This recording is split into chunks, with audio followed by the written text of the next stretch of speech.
Driving along, saw a cliff, that's a pretty big fall, I could break a rib. And if I drove off, I could start again, but I won't.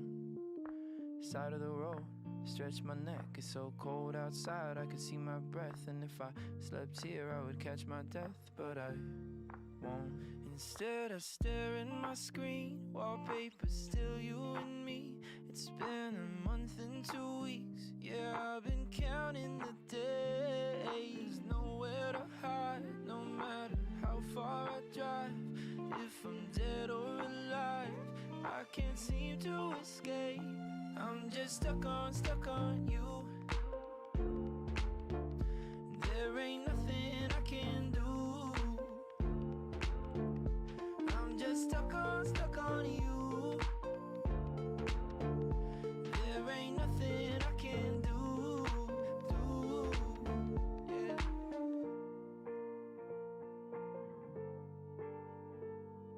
I'm sleeping alone, head on fire. I keep the TV on just to occupy, cause I get too bored, can't control my mind. And then I'm scared, I'm holding my breath, making it last, running on feelings that are both from the past. When you were so close, wish I could go back, but I can't. So I just stare at my screen, wallpaper still you and me.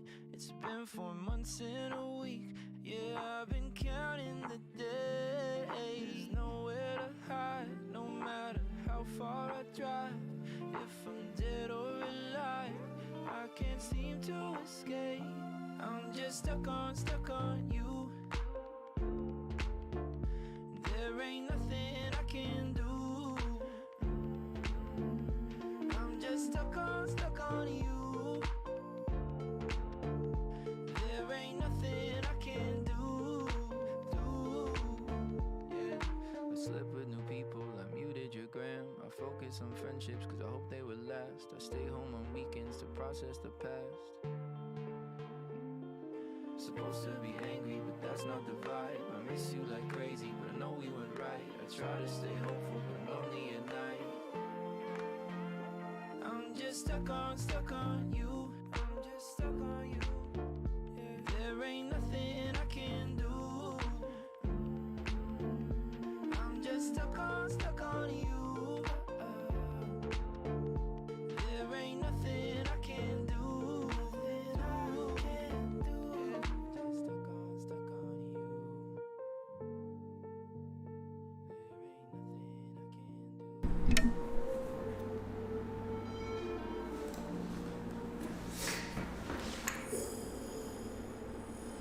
What up?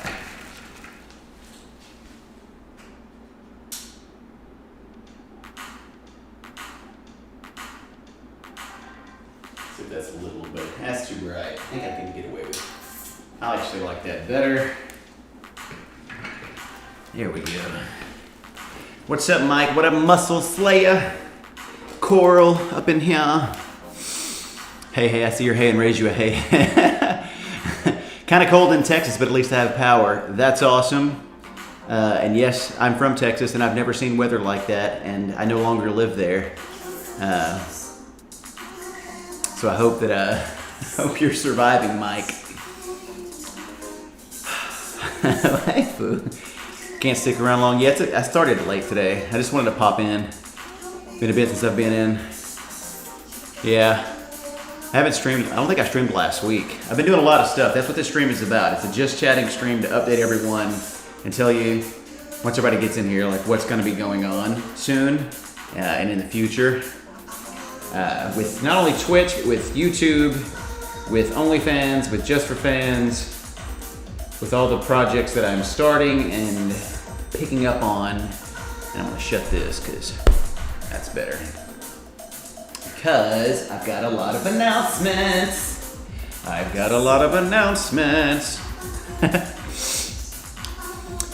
Yo, I can handle the cold a little bit, but what you guys have been dealing with, like I can't fuck with I can't fuck with negative temperatures. What up, 8-Bit Botanist with this Prime subscription for 3 months? Shout out to you. How you been? Yo. Like, I lived in Philadelphia for the past 2 years, and I forgot to take this off. And like, I'm not a fan of the cold. I can't take that level of cold. Living in Texas was a little different in that it gets cold in Texas, but not like what you guys have experienced the past like week and a half. Like cold in Texas is like 34 degrees. That's cold, you know. Being like 1 degree or -7 in Texas with like 8 inches of snowfall, that's fucking crazy.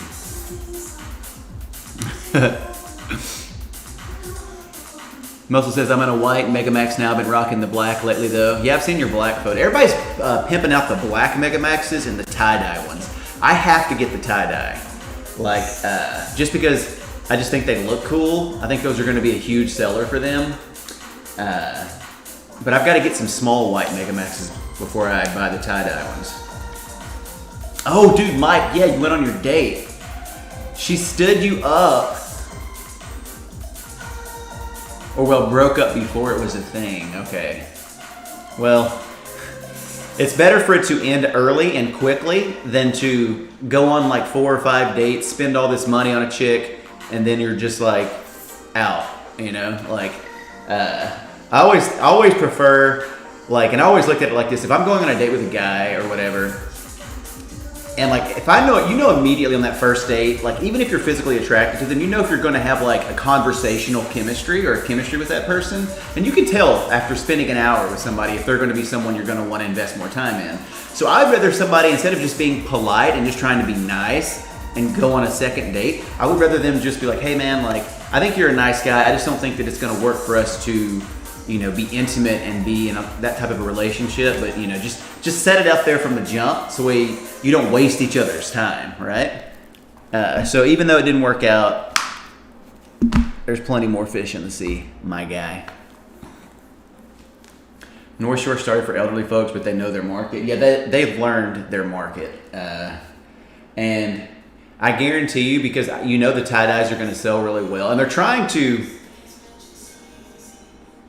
be more casual about it. Like introducing tie-dye diapers is a great thing, because even if you're an incontinent elderly person, the appeal of wearing a diaper of that color or a black one is going to be easier for people that don't wear diapers for pleasure to swallow the pill of having to wear a diaper. They're going, oh, it just kind of looks like black underwear or whatever, so it doesn't feel, you know, like, I can understand why they went that way. Hey Brad, it's Nick. Fancy meeting you here.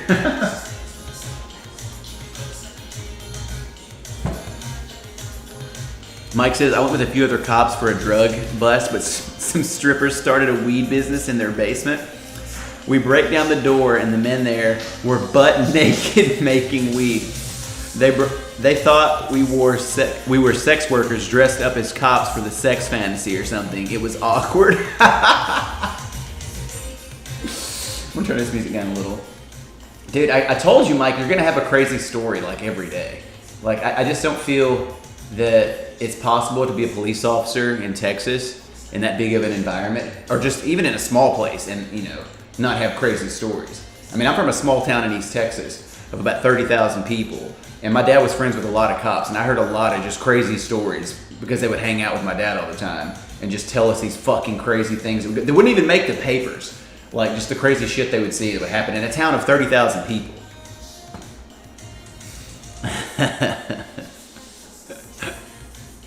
I love the black with leather so much. Dude, yeah, that's another thing with their black Megamaxes. Like, it really appeals to the leather and diaper crowd. So, good job, North Shore. I guarantee you guys, within the next year, because clearly their colored line of diapers has been a hit, and their tie-dye ones, no doubt, because I see them all over fucking Twitter now. Like, I guarantee you within the next year, like, they will have a baby print on their diaper. Like, some type of, like, whether it's something kind of like nonchalant, like this Camelot, it's not like a really big print, or just something a little bit more like, they'll have a babyish themed one with like cute little designs on it within the next year, like, guaranteed. What up, JP? We were waiting on you before I start making all these big announcements and talking about everything that's going to be going on. I've got a lot of things cooking. Cooking with Crisco. let me get this shit set up. There we go. Lash that was black from Rears. Do people want to write my lab for me? I mean, I'm really good at writing. If you want to dictate what you want to say, I'll write it for you. Most of my work has been, because of the weather. I would think so, man. In Texas, like most of your calls are probably dealing with like, power outages and all the crazy stuff that's been going on there. My dad keeps sending me photos of all the snow, and all my family that's back home. I'm just like, holy shit, dude, that's crazy. Meanwhile, out here in Palm Springs, oh my God, dude, it's fucking perfect. Like, I've never loved where I lived more than this is my favorite place I've ever lived, dude. It all throughout January and now, especially like mid to late February, every day it's like 75 to 80 degrees with a breeze, not a fucking cloud in the sky. It's sensational. Like, I can't believe how beautiful it is, man. Like, I always tell people, like, I feel like I'm on vacation living here, and like, but I'm just, I live here. Like, it's weird. It's amazing. I failed science. Why do you think I became a cop? Cooking, what you make, and hope it's your French toast. Who's cooked? Oh, no, I got you. Read that late. Won't be cooking any French toast about 1 a.m. this morning. I've got cooking up plans for content, and y'all know how I hate that word, content. I'm cooking up content, guys. Actually, this will be what you could call content, and actually just secure the rights to the YouTube channel. The rights, like I actually just named the YouTube channel. 8-bit to spelled out content. All right. So first and foremost, like I'm gonna show you guys what I bought about 4 or 5 days ago.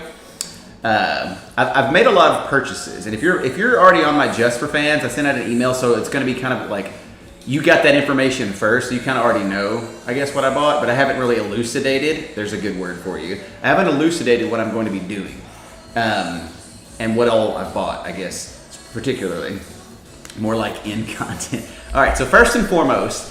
Like, I'm not going to do like an official like review on this in the sense of like, it's not going to be just crazy thorough. I'm just going to show you and talk about it. But like, let me just say this, like what I'm about to show you is probably one of my favorite things I've ever bought. Like hands down, it almost as if it's like alien technology in the leap in performance and the value that you get for what you're actually paying, especially given this brand's propensity for overpricing their products. Like, I can't believe the power, the value, and all the things that go into this product. And when the announcement was made last November for this thing I'm about to show you guys, I really just kind of ignored it because I wasn't in the market for it. But as time has progressed, obviously I started streaming on Twitch, and then I started to make Just for Fans, and I realized that there's a market for the content that I'm going to be producing, both vanilla and kinky. I was like, okay, let me just start looking into what I can do to make like productivity and things happen easier or whatever. So, bang. This, guys, is the new MacBook Air M1 that just, I guess, released around Thanksgiving a couple months ago. Like, look how thin that is. Look how light that is. This is my iPad Pro. Well, it's in a case, so it's a little thicker looking, but this is heavier. M1 MacBook Air. This thing is fucking incredible, and here's why. Let me just hope there's no porn. Like, first of all, let me just say, I paid $900 for this. I got the base model. This is $900. If you go on Apple's website and you buy it from their website, you can get it's normally $9.99, but you can get $100 off. So if you guys decide, that you may want this product, like, go on there, tell them it's for educational school purposes, because I'm going to be making some educational videos, and you'll get $100 off of it. So let me just say this, like, this thing, like, I got it when I first created my YouTube channel when I was back in Philadelphia. I went and I bought a MacBook Pro 16, okay? Like, and it was a tricked out one. It cost $4,500. It was fucking expensive. And about that time, like I made the YouTube channel, I was going to start making videos for YouTube. We decided to move to Palm Springs, and I was like, look, I'm trying to move across the country. I don't need to be like spending $4,500 and starting a YouTube channel right now. I need to like fucking chill out. So I returned it like the next week, like right before like Corona really started, before we went on to Mexico. I returned it, got the money back, and I was like, okay, well, it was $4,500. This $900 laptop that came out 3 months ago, not only is it more powerful than that $4,500 MacBook Pro 16-inch version, it's lighter, the battery life is incredible, the M1 processor is insane, and it costs not even a quarter of the price. And you can get by with the base model, like it's insane. And without running through all the specs and all that bullshit, I'll save that for like a tech review video for a YouTube channel or something. Like, it's incredible. Like, it's hands down my favorite Apple product I've ever bought. Like, and it's not even close. I loved my iPad Pro when I got it, and that was like the king of the hill for me, but it's been fucking dethroned. So I got that. The next thing I got, which I was thinking about getting this before the MacBook Pro M1 came into like the stratosphere of my awareness. Okay, Mike, I just saw that you're going to bed, so we'll see you later, buddy.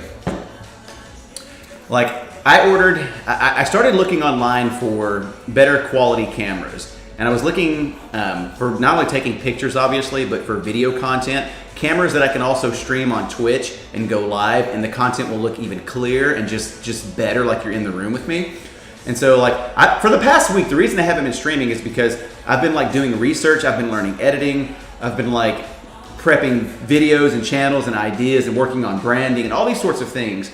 So I haven't really had time to just come on Twitch, or I haven't really had time to play video games. Like, I'll usually play Heroes of the Storm for a few hours at night or whatever. So I was looking for a camera, and long story short, I settled on the Sony A6400.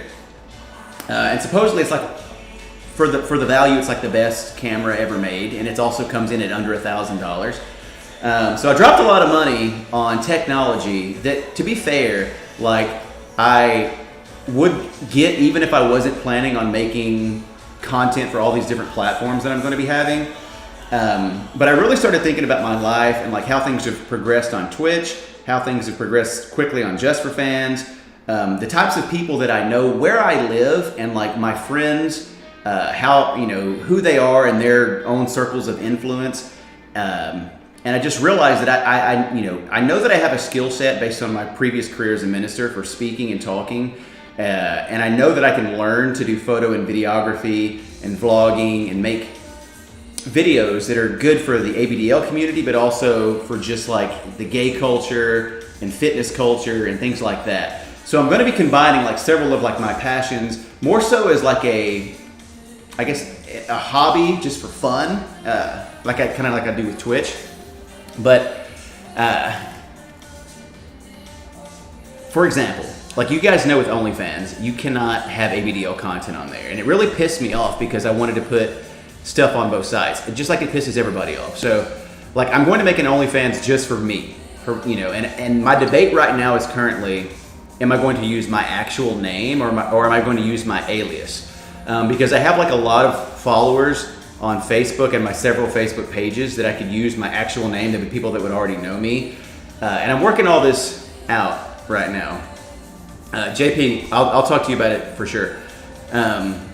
So I'm gonna make an OnlyFans for my just vanilla / acceptable fetishes for OnlyFans, but also because I do know like a lot of well-known gay men that are 1 in porn, 2 do OnlyFans, 3 where I live, and the people that the people that I just fucking know, like so they will be included. I'm not going to be having sex with these people. But you will see, me doing things that are OnlyFans specific, right? On that channel, like with my current partner, and who knows what will be on that channel if in terms of like there's cameos or whatever. But that'll be that. Then there's going to be the Just for Fans stuff, and the content that I'm going to be making for that for ABDLs is going to be spicy. And I've got like a fucking note on my actual iPhone. Like I've got notes with just lists, dude. I have so many videos and so many things to make. And the reason like that I haven't, I'm holding off on making some of the better videos because like, the camera gets here Friday. I don't have the camera yet. When the camera gets here Friday, then I can start popping out the types of videos that I actually want to make, because I have a lot of good ideas and I don't want to shoot them. I even shot a couple test runs of the videos on this camera, but I'm like, I'm just going to wait till the good camera gets here Friday so that I can put out good shit. You know, I want it to be quality, right? Spicy, you love to hear it. So, look forward to it. It's going to be good. Obviously, I'm still going to stream on Twitch. Like, there's going to be lots of, you know, the way that I'm looking at it is, like, there's going to be stuff on the YouTube channel. Clearly, there's going to be, you know, Twitch shit. But if you're a member of the Just for fans, it's not just sexy stuff, right? Obviously, that's going to be there. But anybody that's a member of a Just for fans or even like an OnlyFans, they're going to get like timed exclusive stuff that would also could potentially make an appearance on a YouTube channel. Just edit out anything that's like naughty or, you know, can't show cock on YouTube. So, you know, that would be edited out. But you'll get like timed exclusive stuff for Baby Fufu's YouTube channel and like things like that. Now I've also started, and like this isn't, it's like pun intended, this is like in its infancy, but what I'm planning on doing on my other channel, which I'm not even going to tell you the name for it yet, I'll reveal it when I have the first footage in the can. Because I live in an area that's like the gay mecca, and because I'm obviously into fitness and working out, and like I know a lot of like really sexy guys that live in Palm Springs that are well known on Instagram and Twitter and all these other places. Like when I say well known, like very fucking well known for their bodies and for their how hot they are, and they're friends of mine. And I'm going to be training with them. I've already trained with them, but we just didn't record it. Like I'm going to be working out with them in World Gym in Palm Springs, filming it for this YouTube channel. And I'm not gonna give like away too much of like the information on this, because I want to make this, you know, I don't want anybody fucking stealing my ideas. But I'm going to be interviewing these people, letting them tell their stories. We're going to be training together. I'm going to let basically men who are 10, 15, 20, even 30 years older than me, who've been working out their whole lives, you know, give me training and nutrition advice, and we're going to train together. And they're also they're going to be giving you guys, when I say you guys, anybody that follows me on any platform, training and nutrition advice, showing you how to work out properly, showing you what you can achieve if you commit to a life of fitness and healthy living, and don't just like take shortcuts and just kind of like, you know, just work on being healthy, not only just physically but mentally. And I'm also going to let them tell their stories as, you know, being gay men in America, and, you know, growing up in like the 60s or the 70s or even the 50s, and, you know, the challenges that they faced from, you know, a society that was completely different than ours. I'm going to be interviewing them and letting them tell their stories and letting them talk about like what it meant to be gay in the 60s, 70s, 80s, 90s, like the challenges, like what do they think about society and the younger, you know, gay generation. Like it's going to be a gay culture / fitness channel and things that clearly I'm fucking interested in, right? JP says, consider your ideas stolen by me, not sorry about it. So that's going to be kind of like the very like lay of what that channel is going to be.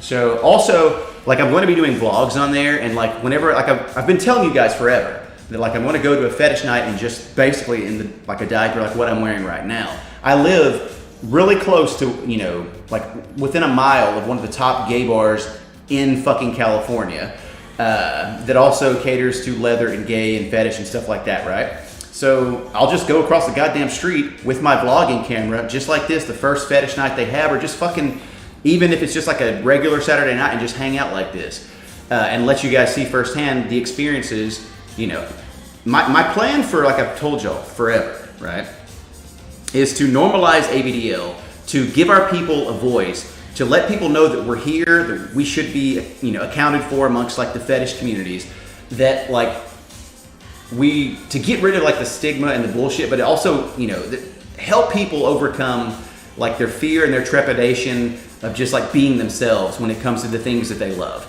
And like, yes, a diaper is my venue for that for me, but there are so many things out there in people's lives that aren't ABDL related that they're ashamed of loving, whether it's loving the same sex, loving like trans people, like loving anything, like loving underwear, pick it. Like if there's something that somebody feels guilty about or shame in their life about, like, you know, I want people to be inspired to be themselves, to be uniquely different, to not be afraid or ashamed of who they are.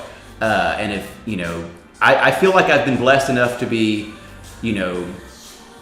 gifted enough that to be put in a position where I can do that for our community, and to make, people realize that it's cool to be different, man. It's cool to be yourself. And like, it's cool to not give a shit, about the opinions of people that don't know you, and to just kind of live your life, and just hopefully it brings joy and happiness and something good to all of your lives. Like that's the fucking point, man. I don't care about money. I'm clearly not in this for fame, as I'm sitting here in a diaper, potentially ruining any level of like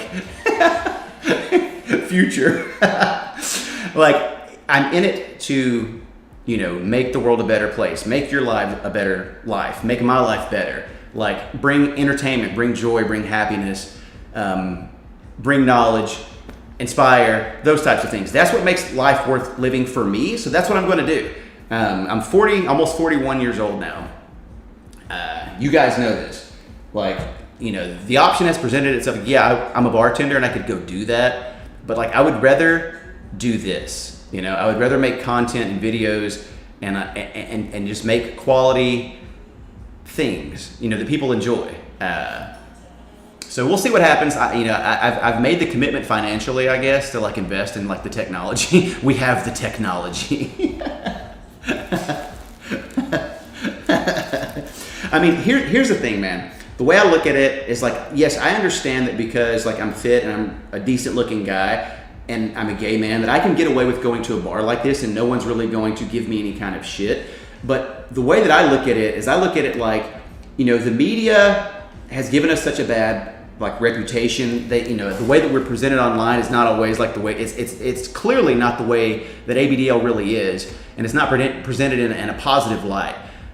So if I have to be the fucking spokesperson to do that, I'll gladly take up that mantle and like try to be inspiring to people. And that's kind of what I want to do, because, in all honesty, I'm going to fucking do this anyways. I'm going to wear diapers every day anyways. I'm going to enjoy it. So clearly, I don't know, I'm just going to make content around those things. But now that I actually have a MacBook again, because I like editing on MacBooks, like editing videos, it's just better. Like, it's a better ecosystem for doing content creation. Like, hands down, this is not to be argued about. So, yeah, 8-Bit says, ABDL is so much of a punchline to mainstream media, it's sad. Like, that's what I'm saying, man. It shouldn't be. Like, the way that I look at it, and like maybe I have like more insight on this because I am a gay man. It's like, dude, it's 2021. Like, you're not allowed to fucking shame someone, fire someone, not hire someone because of their sexual orientation.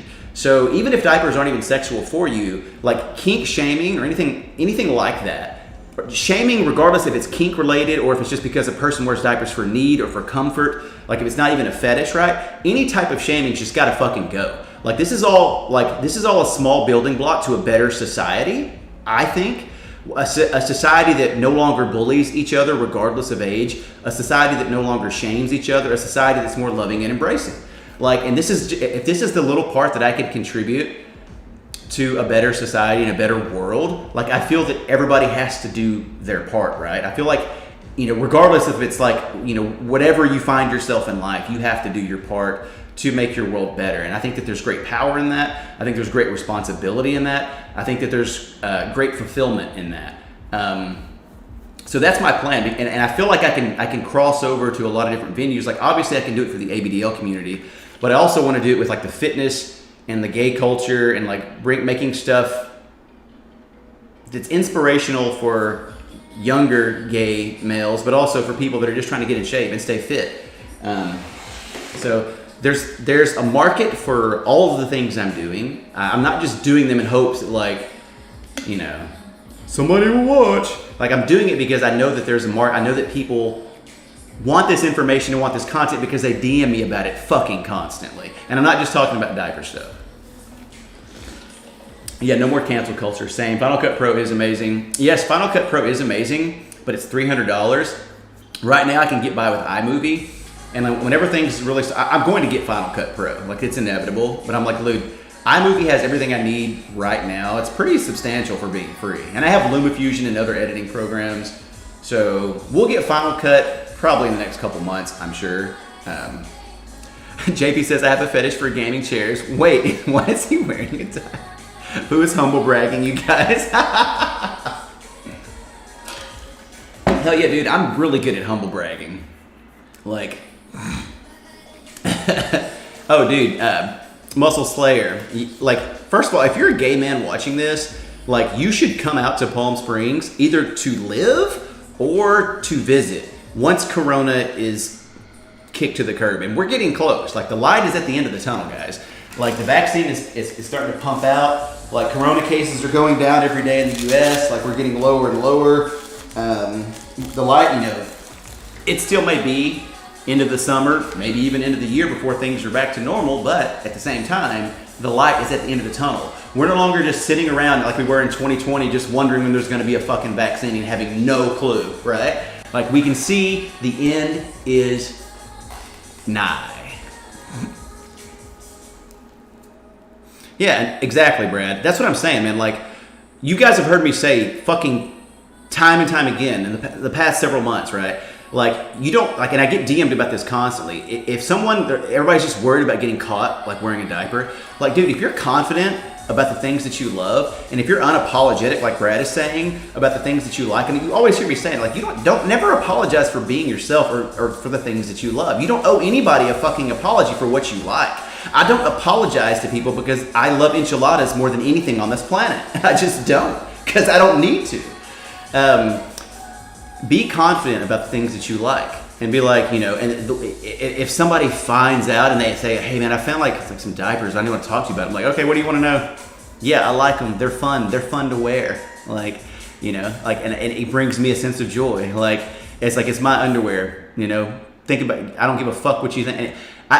To be fair, I would never tell someone, I don't give a fuck what you think. Like, no, you would just be confident. You would just be like, all right, man, like, this is what I like. It's what I enjoy. It may seem normal to you, and it may seem weird to you, and I admit it is weird. It's not like a normal thing, but you just explain to them that it's not as taboo as you think, that there's way more people into it than they would. You just kind of sort of explain to them the community.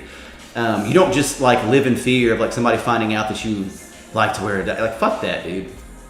Like, really, fuck that. You know, and that goes for anything in your life, like I was saying earlier, man. But the light is pretty and white like a plump pamp.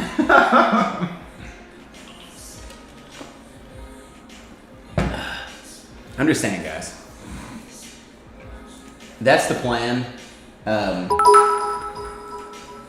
JP, thank you for the cheer. Big baby booty padded pats for JP. Anyways, so that's what's gonna happen. Like, I've got a guy that I contacted on Twitter.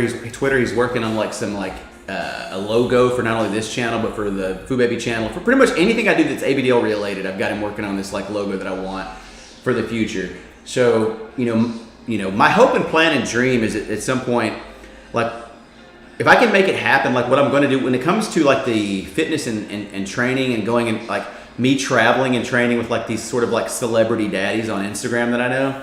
Like traveling to Florida and traveling like maybe, you know, all over the kind of the country, and just like my plan is to work out with them and interview them, and I take all my equipment and gear and like, you know, have like a vlog / travel plus, you know, wherever they are type situation. If I can make that happen, that, you know, I already know enough guys in Palm Springs and people that travel to Palm Springs, because even if I can't go to them, they will come to me, because at some point just about every gay daddy that's fucking sexy with a six-pack comes to, you know, comes to Palm Springs at some point. So there's plenty of people to interview and train with and talk to and learn from, and that channel will be like fun and easy to do too. But we'll talk about that when it's time. Yeah, I'm getting. It's now that I know I'm settled on the saying, JP. It's easy to say big baby booty padded pats. Like you know, it doesn't take me long to figure it out. Also, let me just say real quick, like I've been wearing a lot of peekaboos lately. Clearly, I fucking love them, but it's always so interesting. Like, it's like whenever you put on a different, like I've worn peekaboo like every day for like the past 5 or 6 days, and obviously we're in a Camelot right now, right? So whenever you switch to a different diaper, especially when you go from a an S tier premium ABDL diaper to another S tier premium ABDL diaper, it's like your mind immediately, instinctively like knows the differences. Like you immediately, like, I can tell that this is thicker. I can tell how it's cut differently. I can tell like about the tape situation, the plastic situation. Like you can just really see like the differences in the diaper just based on feel and sensation, which is fucking awesome. I don't know why I took my glasses off. And it's really cool, man, because I'm glad that not all diapers are exactly alike. Even the quality ones. Like I want there to be different feelings for different diapers. I think that's important. Like different thickness levels, different tapes, different designs, obviously. Even the way the plastic feels, the way the plastic crinkles. Like, dude, I swear to God, like I told you guys, like on the YouTube channel, this will go on the YouTube channel, but there will be like a naughty version for it. Like the first fucking time there's a convention in town, whether it's probably going to be Diapered in the Desert, we're going to play a game where it's like you're gonna blindfold the ABDL and you're gonna put them in various diapers and they have to guess like which diaper they're in. Kind of like the blind taste test between Coke and Diet Coke and all that. Remember back in the day when they would do those? Like we'll play a little game and like whichever, it's like a ABDL party game. Whichever baby like identifies like the most diapers correctly will leave with like a case of whatever diaper of their choosing or whatever, you know? Like, isn't that a great fucking idea? I think it's great. But clearly for YouTube, we'll have to edit out. We'll have to edit out like any diapers, nudity or whatever. And just, you can show cuts of like various things. You just have to be careful because you can't show any nudity on YouTube. Let ABDLs reign. Yeah, so I don't know. I just feel it's high time to put better stuff out there for our community, but really for gay culture too. Like there's not a lot of people, like there's a shit ton of sexy guys on Instagram that are gay that are like, jacked and shredded or whatever and just like look fucking sexy as fuck. But it's just photos. Like you don't, and like I think that Instagram really kind of creates, a culture that's disproportionately, it doesn't feel authentic or real. It feels fake. Like first of all, they don't, you don't look like that year round. Like even if you do take steroids to look like that, like, the photo has been edited, like you've got a pump, you just look like fucking perfect. And they make, pictures are stupid like that. And they don't tell that person's story. They don't let you know who that person, it just shows you, oh, there's a hot guy. Wow. Seen a million of them, Like they don't tell the person's story, their struggles. Like I want that channel to be a channel that relates not only to the fitness side of things that I like, but also to the humanitarian side of things I like. I want people to tell their story, man. Like I love interviewing people and asking them questions. Like I want to know, the things that brought them joy in life and things that caused them pain and like the hard lessons that they learned along the way and like nuggets of wisdom that they can share with people in these interviews. I want to know, and I've got plans to do this with drag queens too, by the way, and people that are like well known, like in any like form of entertainment, like in gay culture. We'll be doing this with them, and I already know these people. So, what do you mean I look fluffy all the time, dude? It's crazy, like the tricks that you can do to look so much better in photos, look leaner and more shredded. And like it's all about lighting and angles and it's the most important thing to a good Instagram shot if you're trying to show off like your body or some shit like that is definitely lighting. Like even if you don't have a pump, like I don't ever have a pump in any of my photos, but it's all about the lighting. Like it really is. You can make yourself look so much, fucking better than you really look.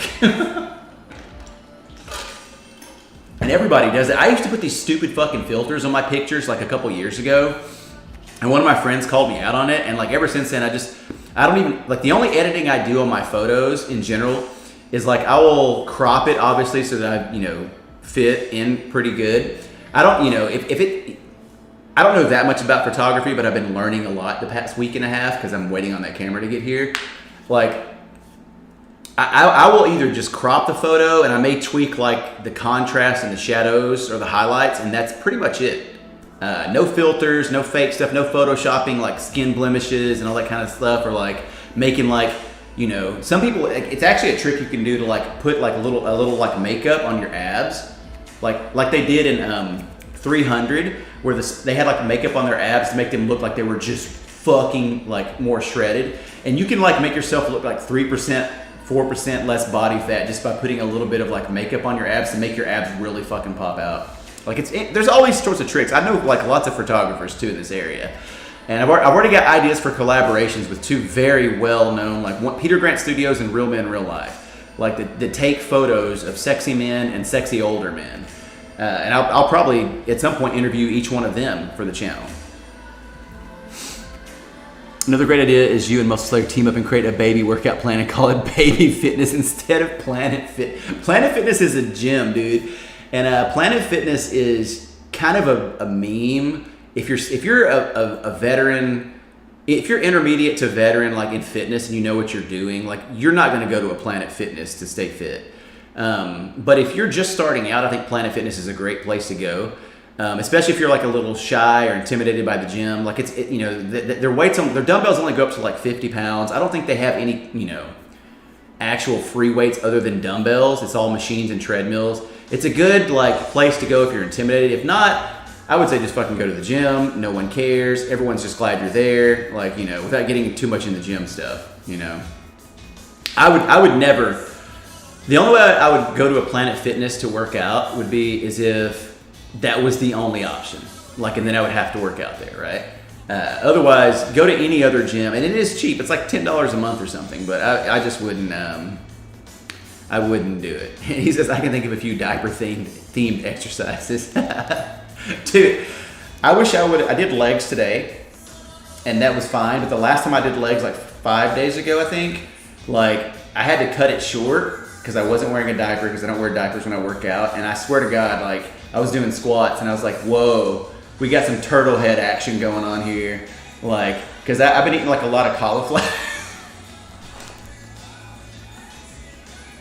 I've been eating a lot of cauliflower, and I've been eating a lot of fiber. Things were getting loose. I'll just leave it at that.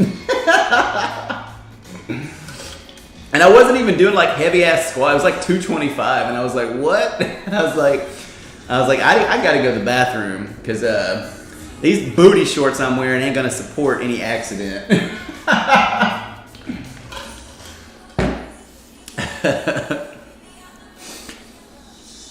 When you lay on your back and prop your crotch up to feel the back, pro ABDL yoga. Dude, I've thought about that. Like, I'm doing like an ABDL yoga video. Like, I don't really do yoga, so I don't know much about it. I know there's a couple littles on Twitter that are into yoga. I probably should. I do enjoy stretching. It was a stinky situation. It could have been. Pamps can help in emergency situations like that when you really exert yourself. Yeah. If I was a power lifter, like even if I was a non-ABDL, like if I was like a genuine, like I'm gonna put so much weight on the bar and try like 1 rep max shit and just like, I would definitely be rocking a diaper every time I try to hit a PR for 1 rep maxes. Just because I feel it would probably be necessary and practical, like especially any type of leg or deadlift. Maybe not so much on bench press or whatever, but like deadlift or squats, you might want to do that. I don't know, man. Either way, like I've just really been enjoying life. Like doing new things is always fun and challenging, and I like learning new things. 1 rep mega maxes. Dude, that's great, Brad. Fuck yes. 1 rep mega maxes. That is clever fucking marketing. And North Shore should reach out to you and see if they could use that. Like they could start branding their diapers for power lifters.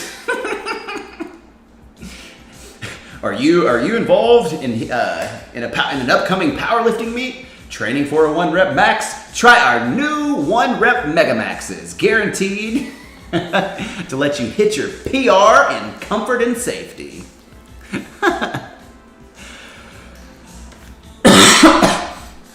Nice hat on Facebook. I literally almost commented that on your. Dude, people were commenting on my hat. Like people that are ABDL were commenting on it, like saying nice hat and stuff like that. And I was like, all right, dude, like even Casey Strom, like he commented, and he's like, oh, nice hat or whatever. And I was like, yeah, it's nice. And I was like, I was hoping that no like person was just going to come out and be like, that's a nice ABDL hat, blah, blah, blah, blah, blah. I mean, I wouldn't really, I would not really, I guess, wouldn't really give a shit if they did. Because people were like, non-ABDL people were commenting on it too. Because it's a cute hat, dude. Like, that's what I like about those hats that I didn't realize. Oh, I have an announcement about that too. Like, I didn't realize how much the colors pop more in person than they do even on pictures online. And I usually wear like dad hats, unironically. I'll wear like dad hats to the gym. I literally didn't own any like flat bill hats. I just thought that they probably wouldn't look right on me or whatever. So when I got it yesterday, I was like, oh my God, this is so much brighter and just better than I thought it was going to be. And I just loved the way it looked. I loved the way it felt. And of course, I fucking loved like the way that it matched the diaper. Like that was the highlight, right? So, by the way, I just uploaded a 2-minute video to Baby Fufu YouTube channel that I took last night of the matching hat and diaper at like 1 a.m. Or I should say this morning at like 1 a.m. So that's on the channel now. But dude, like the hat is really quality and I loved it. I got like a lot of compliments from non-ABDL people because there's a lot of people like obviously in the gay world that are into like pup aesthetics, and obviously the pup community is fucking huge. So like they just thought that was something to do with that, and they really dug the hat. It's very smartly designed, but they're cute. So one of the guys in the gay DL group on Facebook, his name is Will. I'm not going to give his whole name. Not that he gives a shit, but I'm just not going to, he messaged me and he was like, hey, I have all 3 of the other colors of that hat. He goes, if you want them, I'll send them to you for free or whatever. He goes, I don't wear them and they're all brand new. I think he just bought them as the 4-pack, just probably to, for the novelty or to support the company or something. And I was like, are you serious? Like, hell yeah, I'll take them, man. They're like, I was going to buy all 3 of the colors and they're $28 each. Or there's 4 colors, but I was going to buy the 3 others I don't have. So he's going to ship them to me. He's just going to give me his 3 new ABDL, like all the colors, so I can like match every single diaper. Like, and that's awesome because I like wearing those hats to the gym. As you guys know, like those hats unintentionally are they've become a way for us to identify our people out and about. So if you see somebody wearing an ABU hat, you clearly know they're an ABDL. It's almost like an identifying marker, much like the hanky code for gay men. Like it's a way to just kind of display your pride. And soon, like we'll be rocking that merch in public in just these, at the appropriate context. So I think it's cool, man. Like it was really cool of him to like send me that, or he said the next couple of days, he lives in Florida, he's gonna mail it to me. And I was like, dude, that's awesome. Thank you so much. Appreciate it. Also, I have a P.O. box now because there's been a lot of people DMing me about like stuff like that. And I'm not just fixing to fucking put my actual home address out for all the internet world to see going forward. So I have a P.O. box for people to send me stuff like hats, diapers. There was some guy that was supposed to make me like my own like onesie or whatever. Things like that. And, mailing underwear, socks, and used diapers to people that have been requesting them too. So there's that now as well. What I'm saying, babies, is the Foo Baby empire is growing. That's so cheesy. Yeah, the gay DL group is great, man. Like, and the thing is like, it's funny because it's got several thousands of members already in it, but it's like, you don't, like, how do I say it? Like, there's so many more people that don't, or that are gay DLs, right, or ABDLs that are gay, that are not even aware of the group, Like, I forgot how, like, somebody invited me, I think they followed me on YouTube or Twitter or something, and they messaged me on one of those other platforms, and they were like, hey, I'm in the gay DL group on Facebook, it's a private invite, like, I can invite you if you want. He's like, don't worry, no one can see but the people in the group. And I was like, oh, I didn't even know that was a thing on Facebook, because it's a private, closed group. So I was like, yeah, send me an invite, man. It's awesome. And it's like, it's groups like that make you realize that you're not alone, right? That like there's so many people that are into the same things that you are. And the best part about it is like networking with people, making friends, you know, getting support, getting love, getting free hats, like just getting like, and not just for like the diaper stuff, but for any like thing that's going on like in your life, man. It's a cool community, dude. Like the ABDL community is fucking awesome, man. Like I don't know if there's a better like fetish community than ours. And yes, I'm hella fucking biased, but when it comes to just the ferocious like support that we have for our own, because every single one of us knows what it's like to feel alone in your fetish and to feel like shame and guilt about it and to feel like confused about it and to feel like there's no one else like me and why do I like this? And like we've all wrestled with that so much that it's like, you know, when we find each other, we're just like a fucking mama bear, dude. I protect, you know, like I voraciously defend and protect my people. Yo, let me tell y'all something that just like came across my mind because I just saw it pop up on my other monitor. Yo, I started watching, this is like completely fucking like different topic real quick, but I'm just gonna tell y'all. I just started watching Raised by Wolves on HBO Max last night. I saw the first episode and that's it, so don't spoil it. Just the first episode, and it's a sci-fi show, and it's done by Ridley Scott. And if you know who Ridley Scott is, I don't need to say anything else because you're gonna watch the show. But Ridley Scott did this show, and the first episode was fucking awesome. It's one of the best first episodes of anything I've ever seen, especially in the past 10 years. And I hope that the show can keep up that level of suspense and curiosity and just like palpable nature, because it was really fucking good.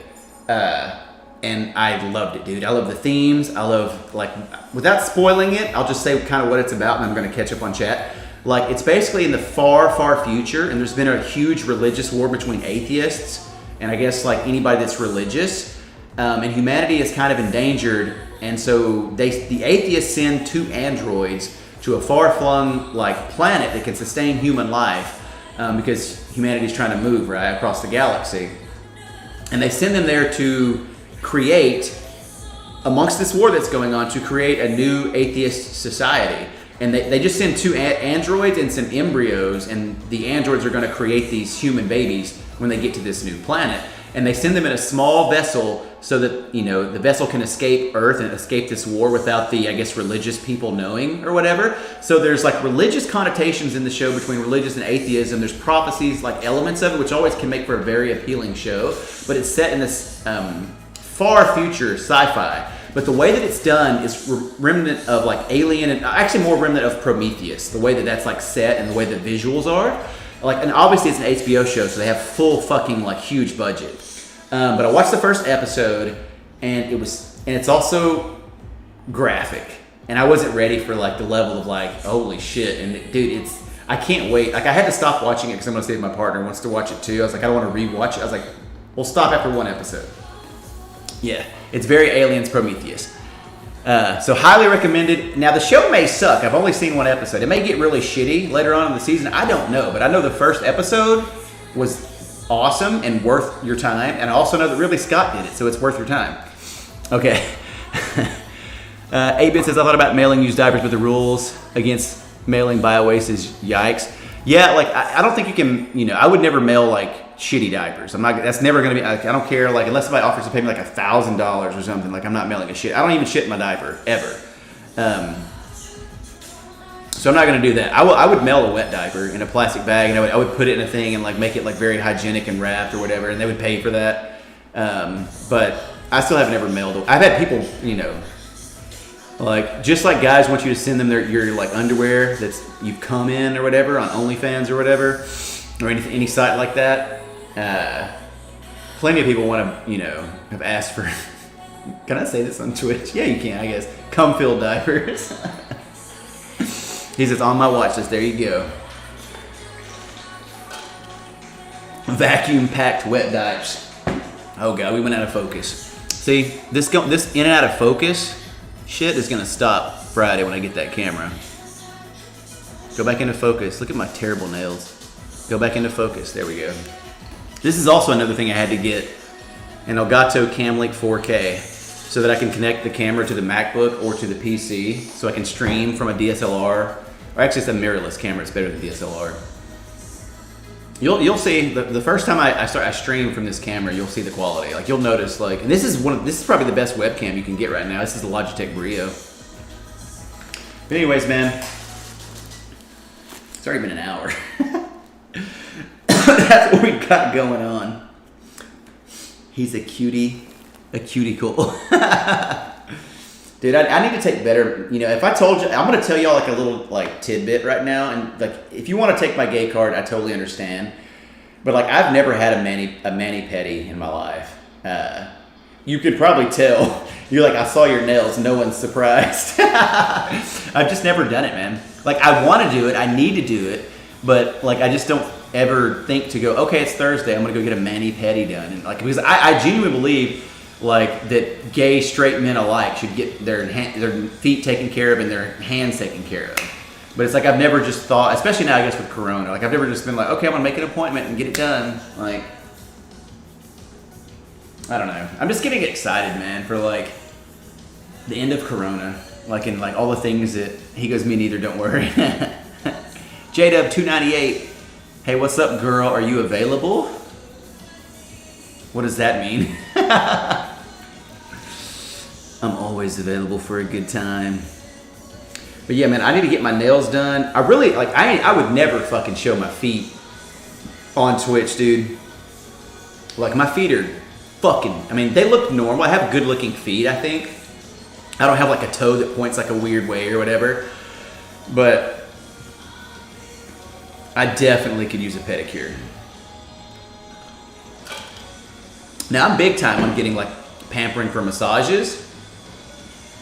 I'm big on like taking care of yourself when it comes to relaxing. Like I love getting massages. Like they're fucking wonderful. I highly recommend it. Like at least, especially if you're like into fitness and working out a lot. Like I highly recommend like after a couple months of hard, like if you're really hard training, like you should get a massage. Like if you can afford it, I would get one like almost every week. You know, but that would be a little pricey.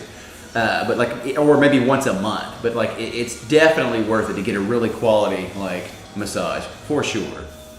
I cut my own hair. Obviously, I cut my own hands and my toenails, right? But like, I can't give myself a massage, so we turn to Monsieur Finder.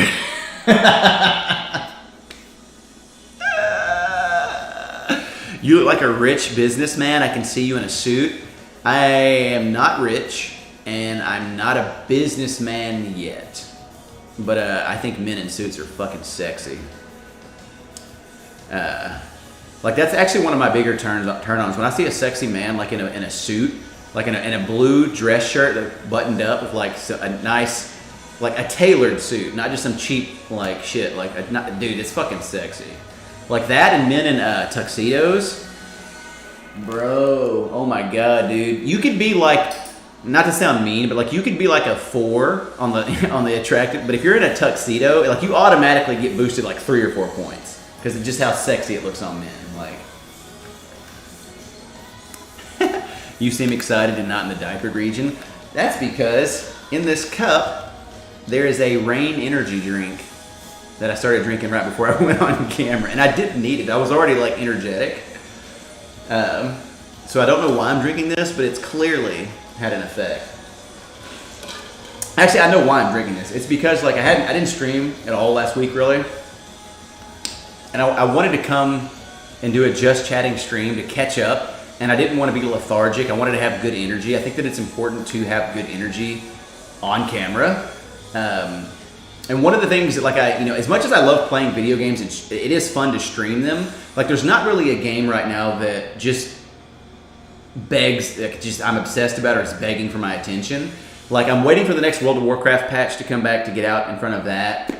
I'm pretty much just kind of just playing Here's the Storm when I get a chance, but there's really, not a lot out right now that I really just have to play. So I'm trying to like learn how to edit and do all these other things and learn about photography and learn.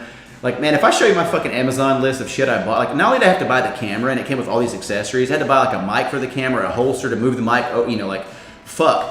like, a memory card. Where's my memory card at, bro? Like, a memory card. This is a 1 terabyte. And okay. This is an SD card. It's 1 terabyte, and I got it for around $40. So I don't know how good when the camera gets here. I'm hoping that this is not a dud. I got it off Amazon, so I'll send it back because a 1 terabyte SD card like this should normally cost about $200+, and I got it for 40. So we'll see if that works. But there's that.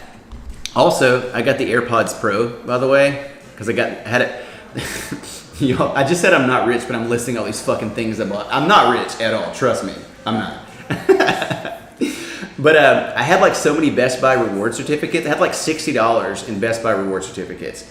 And then about a week ago, Amazon was having a sale for AirPods Pro. They're normally $250, and they were on sale for $180. And so I used my $60 Best Buy reward certificates, and I had them price match the Amazon sale. And so I got these for $120 because my other AirPods were like fucking dying and the battery wasn't holding up. So I was like, well, it's time to bite the bullet.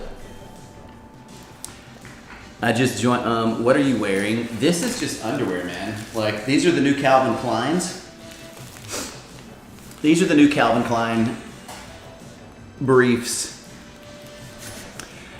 Muscle Slayer says, I do like to look good in some semi-formal to formal wear, but it has to fit me correctly. Yeah, bigger guys, like it, you really, like, especially like bigger, like guys, like have to have their suits tailored. Like, what's up, Gruff? What up, buddy? I forgot what I was saying. Been busy with work, back to full-time, so it's been a difficult use to it after a year. Okay. We've all been busy. I haven't been streaming as much. That's kind of what I'm updating people on. Fuck, what was I just talking about? I got excited when I saw Gruff. Hold on, it'll come back to me in a second. Yes, so the things that I bought. So I got the AirPods Pro, those are good. I bought like a little Bluetooth mouse for this MacBook because it's called the MacBook Air has, like, you see the little USB-C ports on it. Like, I have this device which can, plugs into there where you can hook up like headphones, or it's got a USB port and HDMI port on it, so you need one of those.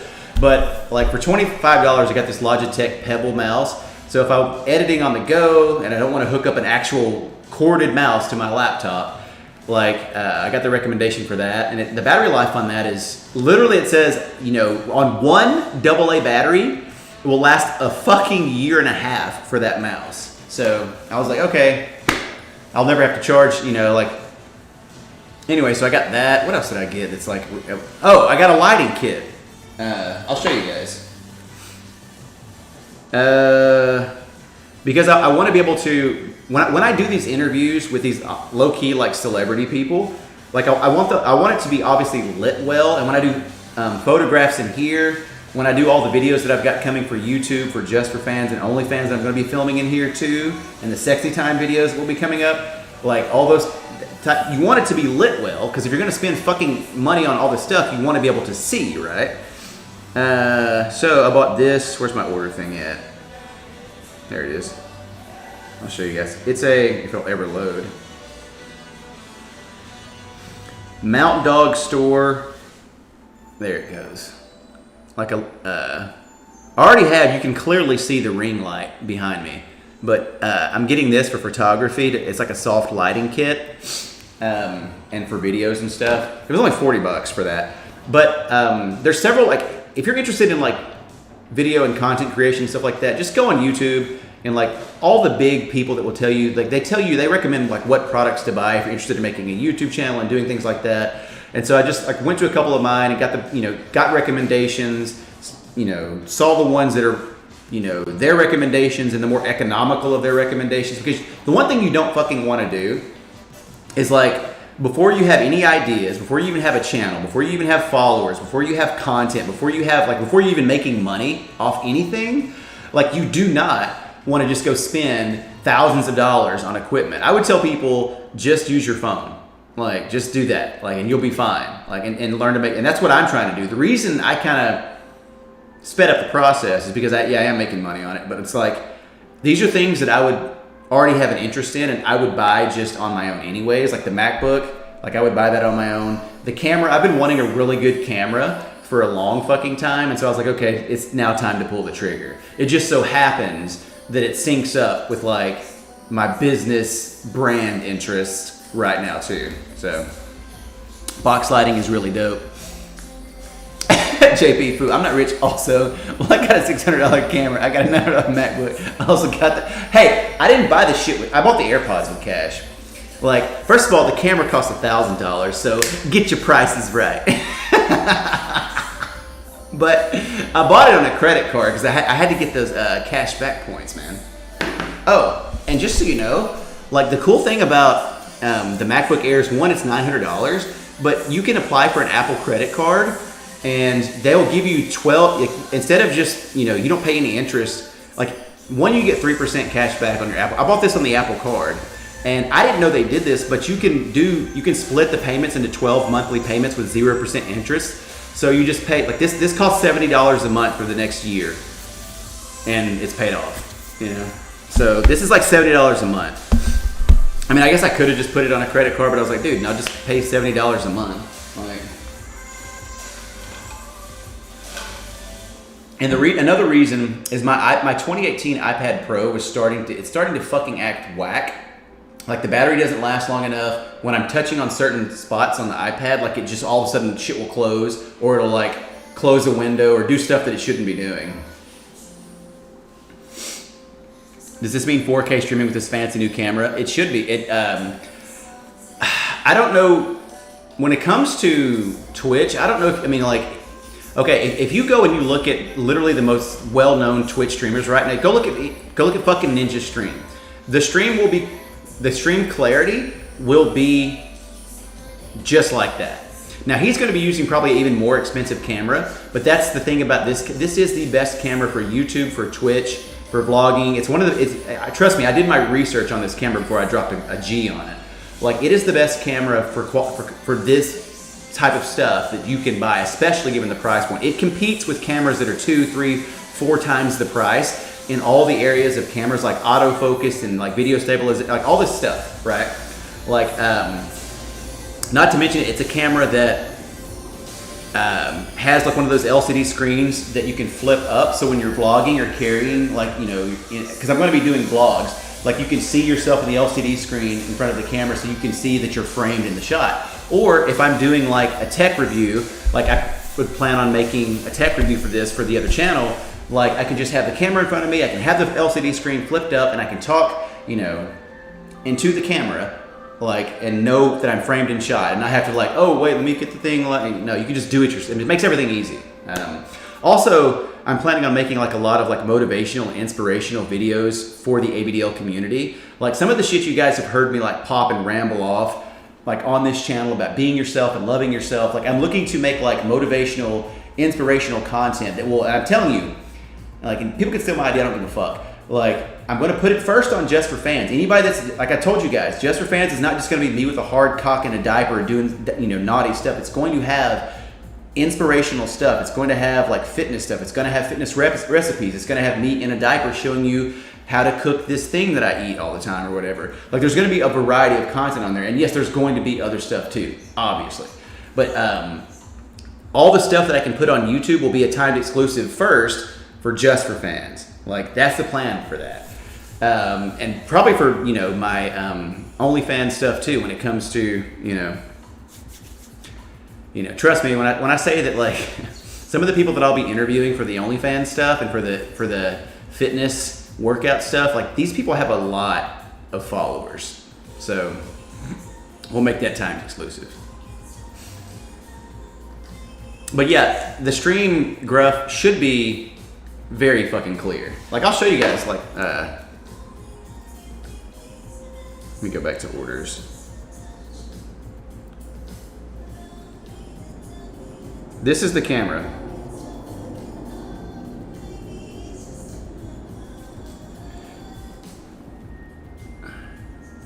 It's a Sony A64, if that would really focus.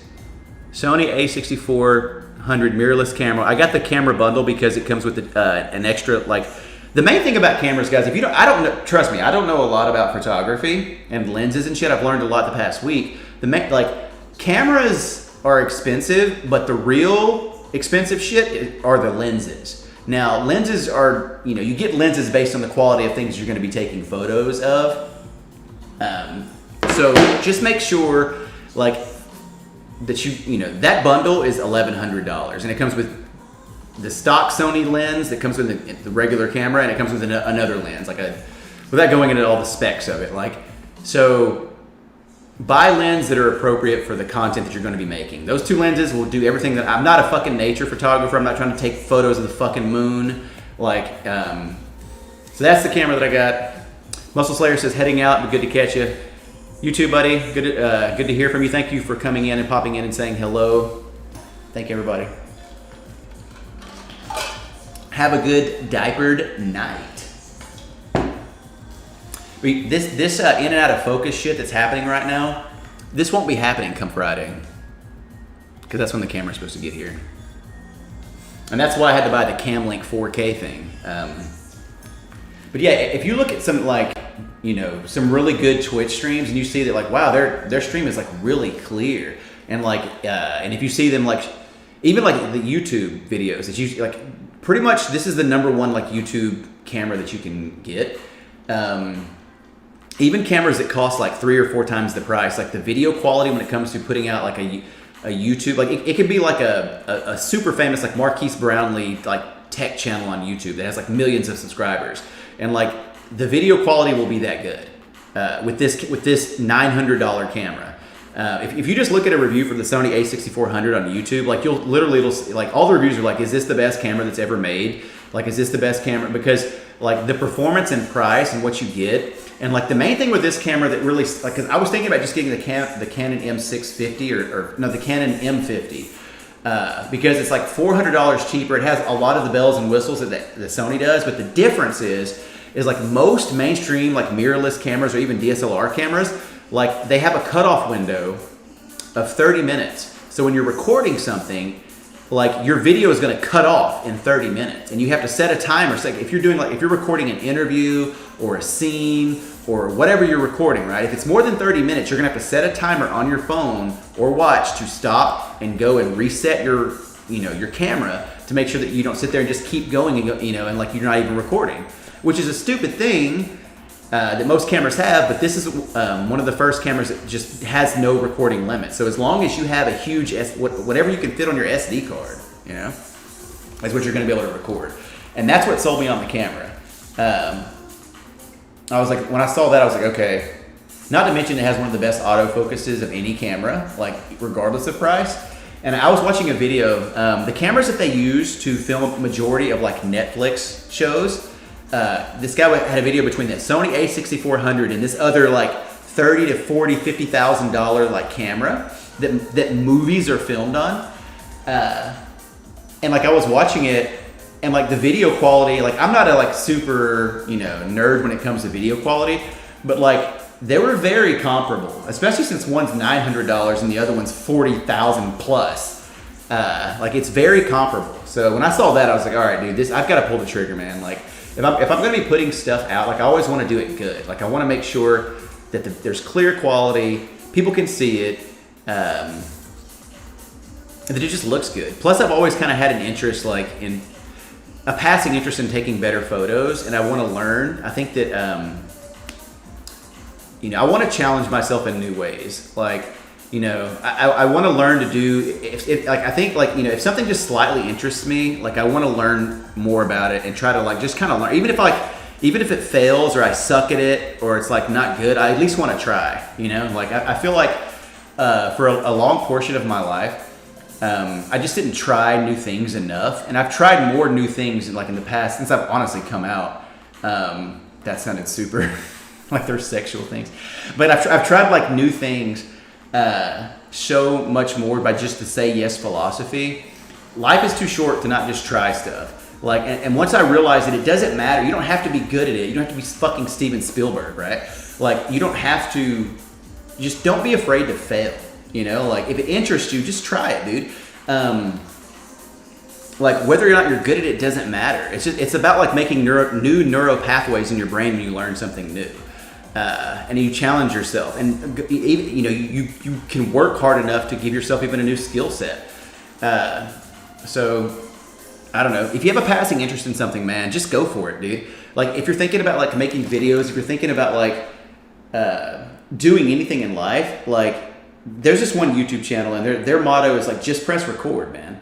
Like, and you can kind of apply that. They don't say this, but I say this, like to just press record, just apply that sort of mentality to everything. I think Nike, who has the best slogan in my opinion of all time, like it's the Nike, let's just do it, man.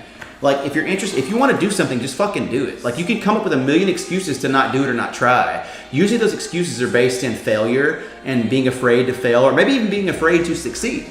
Like you, if you want to do something or be something, just fucking do it. Like you don't have to be the best at it. Like, you know, like just do it because you want to, like because you have an interest in it. And that goes hand in hand with wearing diapers. If you want to wear a diaper, just fucking wear one. Like, if you want to wear women's underwear, just fucking wear it. If you want to wear hot pink fucking knee-high socks and a tutu, just fucking wear it.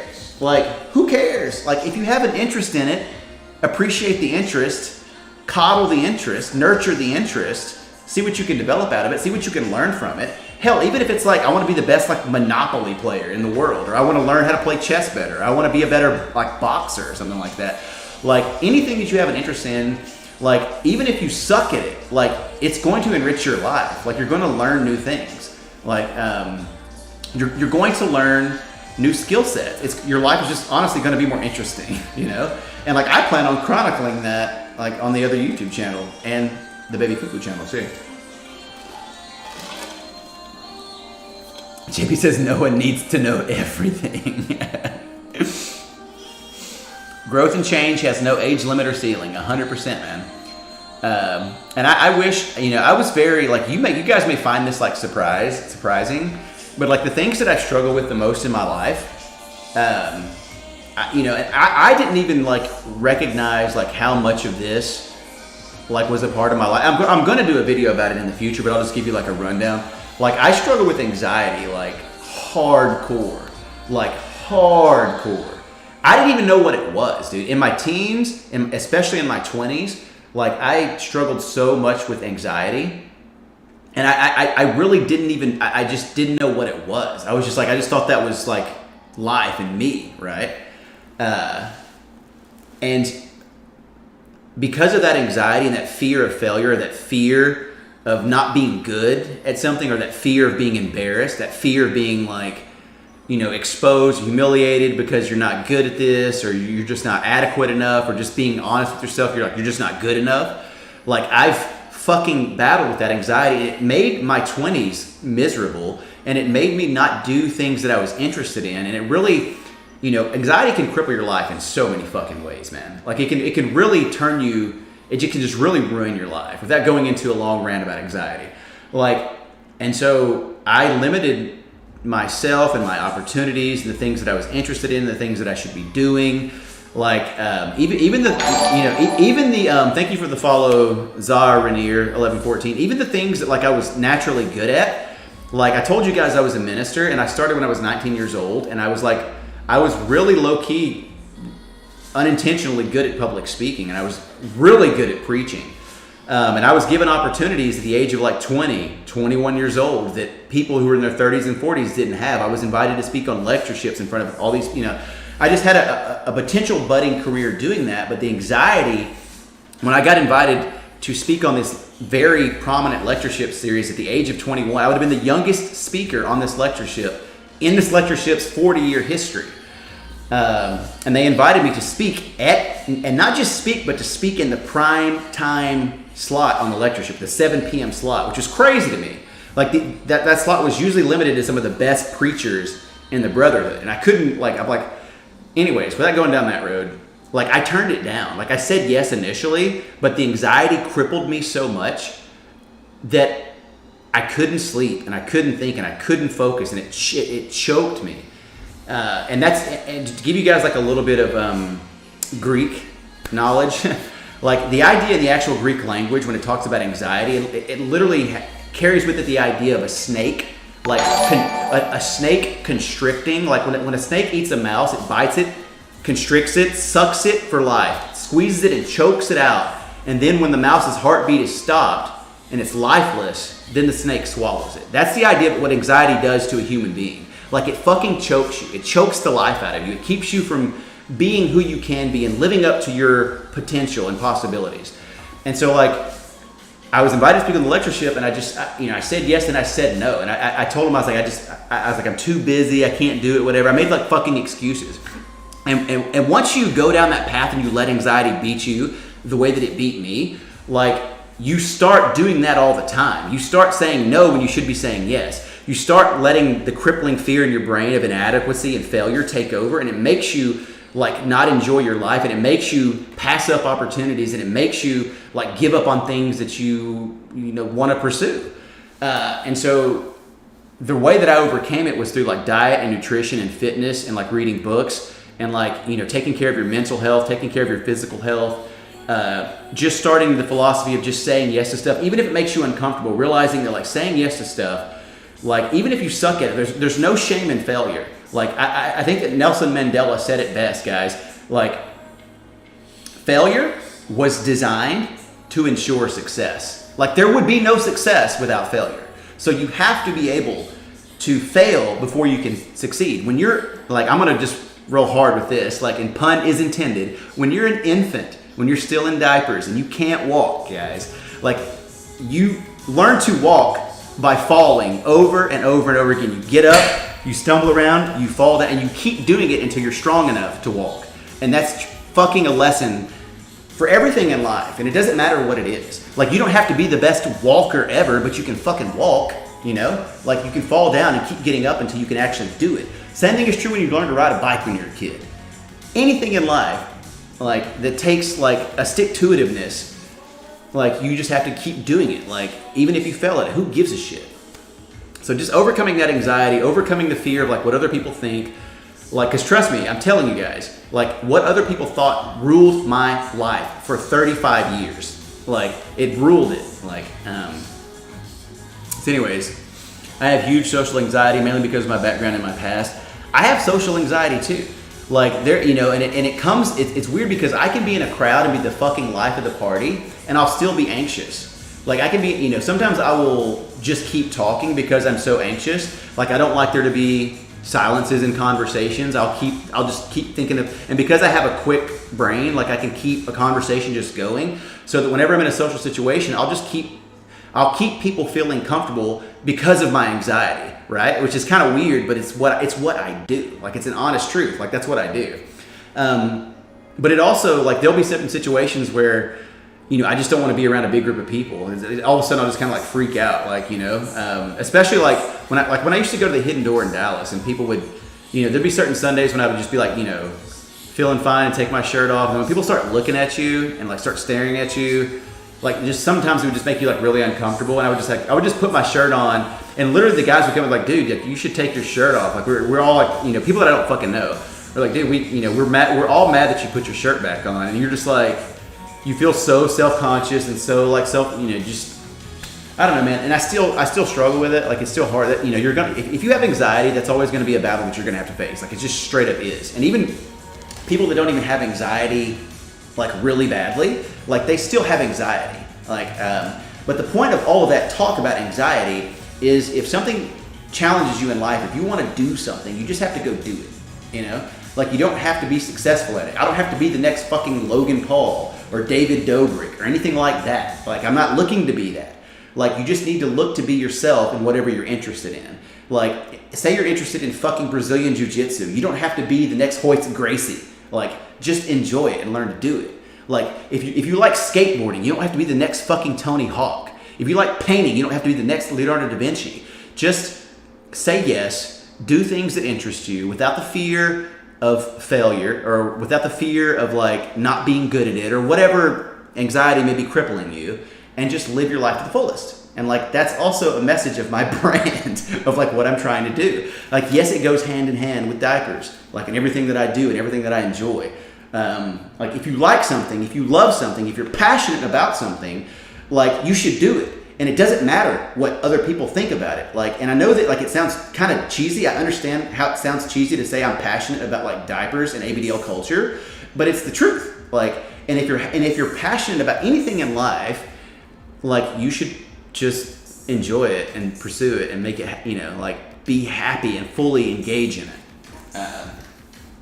And like I say that to anybody, regardless of if you like ABDL stuff or not. Like this is my like thing or whatever that I manifest towards the world for that concept. It's the concept that I'm talking about. The concept of enjoying the things that you love. That concept, it sounds kind of cliche, but it's true with homosexuality. Like love is love. Like, if you love diapers, love is love. If you love the same sex, love is love. If you love, if you love trans and you're like, if you're, fuck, I can't even say it without like being disrespectful. Like if you're, just love what you love. Like, just in general,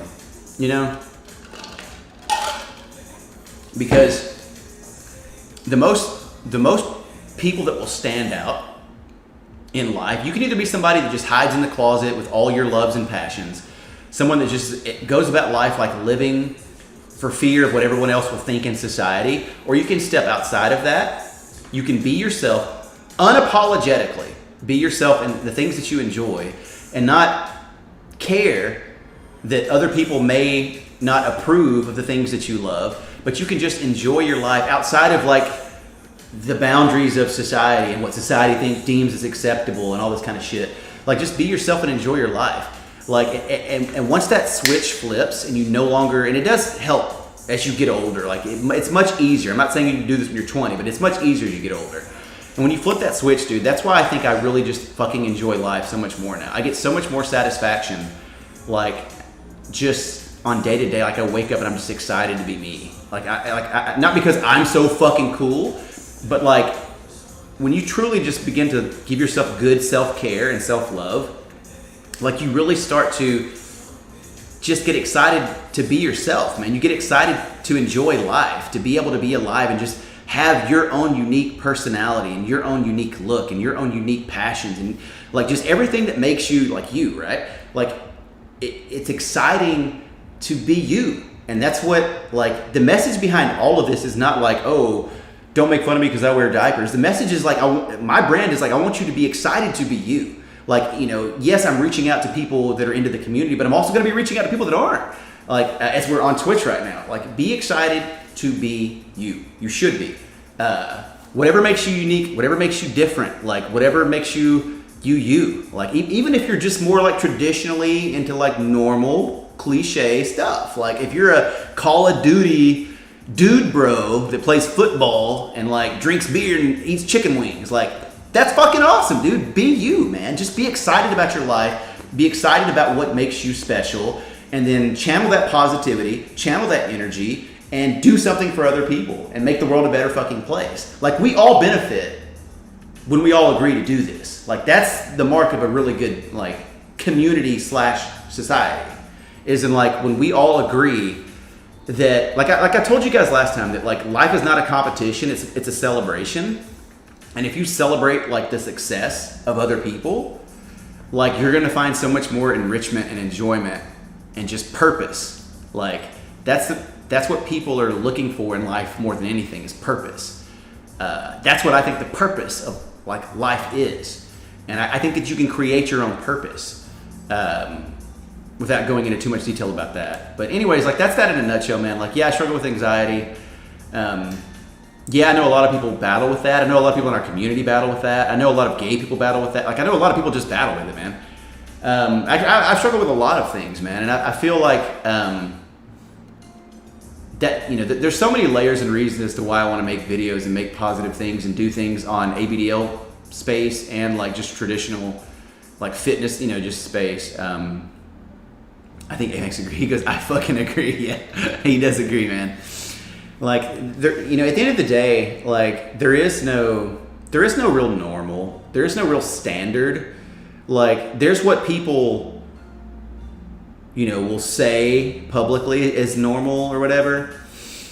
But the amount of people that have reached out to me on Twitter and Facebook about ABDL stuff, and, people that aren't even ABDL, that just say they appreciate the confidence and the positivity and, like, the willing, like, the people that would, that aren't even, like, into the things that we're in, like, that they just appreciate, like, someone being themselves and not, and people respect confidence and they respect like uniqueness. Like, and when we're younger, you know, we don't say that, and like we really just try to conform, and we just try to be accepted. In high school, you try to be liked. You know, either you just try to be popular or you just try to get through it without being bullied, right?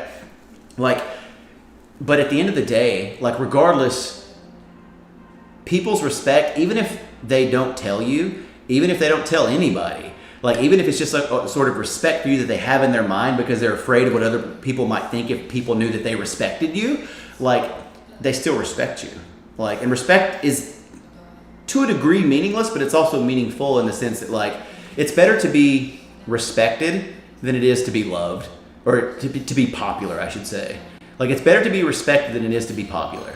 And I'd rather people respect me for being open and honest, and for doing what I like, and for being a good person, and for not caring that, you know, people don't like it, whatever. Like just respect is important, man. And like people will, if you are yourself, even if you're into like niche, weird things, like nerd culture has never been more popular, you know, and people will respect you for just unapologetically liking what you're like, no matter what it is, you know.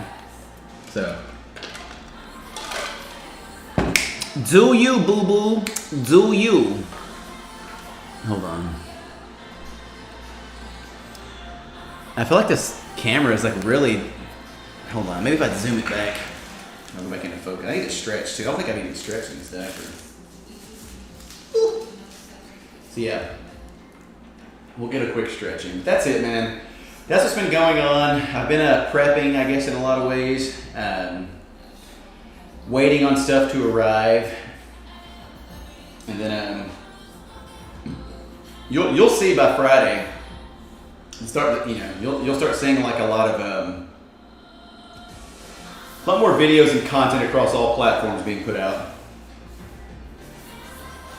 After 2020, I'm looking to be a more genuine version of myself. That's a good goal, man. Like that's a goal that everyone should have, man. That's a goal that I have, is like to try to be more a genuine version of myself.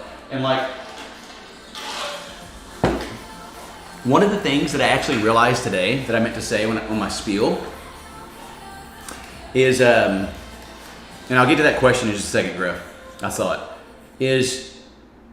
This goes along with the say yes philosophy and just do things that interest you, because like we were talking about anxiety too. It usually, like most people, I get like anxiety when I meet new people, or when I see somebody out in public that I kind of know barely, and I see them, I get like crazy anxiety. Like there's this guy, Chris, and he works out at the gym, and I've met him before. He's a nice guy. I've talked to him a couple times. Met him through a mutual friend, but I'll see him at the gym by himself working out, and like, you know, I'm one of those people that I don't like to people to interrupt my workouts just to small talk, because I'm ready to bust ass and go home. And he is clearly in shape and doesn't want that either. So like I try to respect people's boundaries, but like after we both finished working out about the same time, and I was just like chatting with him, and like I was like, just going up and saying hi gives me fucking anxiety. And just asking people, like just asking the people that I have to ask to do these interviews that I'm going to do and to train with, like that gives me a little bit of anxiety. But like it's all part of like the say yes mentality. Like just ask. Like the only thing they're going to do is they're just going to say yes or no, you know? Like if you want to meet someone, if you like, and this applies to everything, like whether it's like you want to flirt with someone at a bar or whatever, like just ask. Like just, you know, yes, it's going to give you anxiety most likely. Yes, it's going to be hard to do, but I'm telling you, like your world will be broadened so much more when you network, when you meet people, when you talk to them. Like if you're just kind to people, just ask people like things. And if you're meeting somebody for the first time, like in a bar scenario, and you're meeting like a lot of new people, like the one thing, and I'll give you a secret, and this is why I know that I'm a good interviewer, and I know that I'm good at pulling things out, and why I probably should have had a career in journalism, is like people love talking about themselves. Like I've sat here for an hour and a fucking half, basically just talking about myself and my interests and answering a few questions. Like it's easy to get people to talk about themselves and their interests. So when you're meeting someone new, the best way to make a good impression is to just ask them about their interests and like, oh man, what do you do? Not just like what do you do for work? Like ask them about their passions. Like, you know, I guarantee you, you know, not just the first question, but like if you're talking with someone, like, hey man, just Like, so, like, what are you passionate about in life? Like, what do you like to do? Like, what are your hobbies? Like, what gives you joy? And dude, immediately, you're gonna, like, the person is gonna light up and they're gonna talk to you about whatever they're excited about. And they're gonna remember you, like, and they're gonna be happy to talk to you. I don't know. He says, Gruff says, have you made this new YouTube channel? Yes, I actually made the YouTube channel before I came on air today. I've got the name for it. I've got the email address. I've already got videos lined up and, you know, people lined up to do it. I'm just waiting on the camera. And I'm kind of holding off because I don't want to start. I mean, like, part of me wants to film these fitness channels, interviewing these people and doing these workouts. But I know, because the World Gym is going to open up supposedly by March the 1st. It's like, I don't want to fucking do fitness stuff with everyone wearing masks because we're trying to do interviews. I'm having these people give pointers and tips. Like, for example, I have a friend of mine will do a back and bicep workout together. And like, I want him to give good tips and pointers, and me as well, telling people that are interested in fitness these tips and pointers. But you're gonna have to fucking wear a mask. So we'll have to hold off on, maybe we'll just film it and see how it goes. But yes, the YouTube channel is made. There's no content on it. I just went ahead and claimed the name because I thought of a good name for it. And I wanted to make sure that, like, I got the name of that channel and the email address and all that stuff. So got that. Yeah, I get anxiety. Like, we're going out with friends on Friday. Two of the guys that will be featured in the fitness videos and interviews, they're like sexy and in shape as fuck. And I guarantee you've probably seen some of their photos. If you follow Instagram daddies and stuff. They asked if we want to go out to drinks Friday, and I haven't had any alcohol in 2021. I'm just gonna go and have like club soda and like cranberry juice or some shit. But we're gonna go out to drinks with them Friday, and I get anxiety, like, and that's why I used to drink like socially. It's because a lot of people will drink socially to like stop the anxiety and to like nullify it, to give you like more, to make you more open and just like kind of relax you and calm your nerves, right? That's what it's for, social drinking. But I kind of realized, I was like, we went out last 2 Fridays ago and I didn't drink alcohol. I had a good time. I was at a birthday party recently, had no alcohol. I had just as much fun. I was like, so I'm going to stay sober as long as I feel necessary and not drink. And one of the things I want to work on, and I'm putting myself in this position to work on this, and it goes along with what we're talking about, is like, I want to work on the skill of not letting anxiety overcome me in social situations, because overcoming anxiety is a skill just like anything else. You have to know the steps to take. You have to put those steps into practice to overcoming anxiety. And so if you drink your anxiety away, that's not a solution. That's a problem.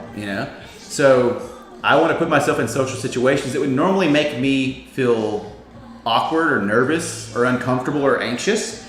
And all of a sudden you learn the skill of being comfortable in uncomfortable situations. And that's a skill, just like being comfortable in an uncomfortable situation is a skill.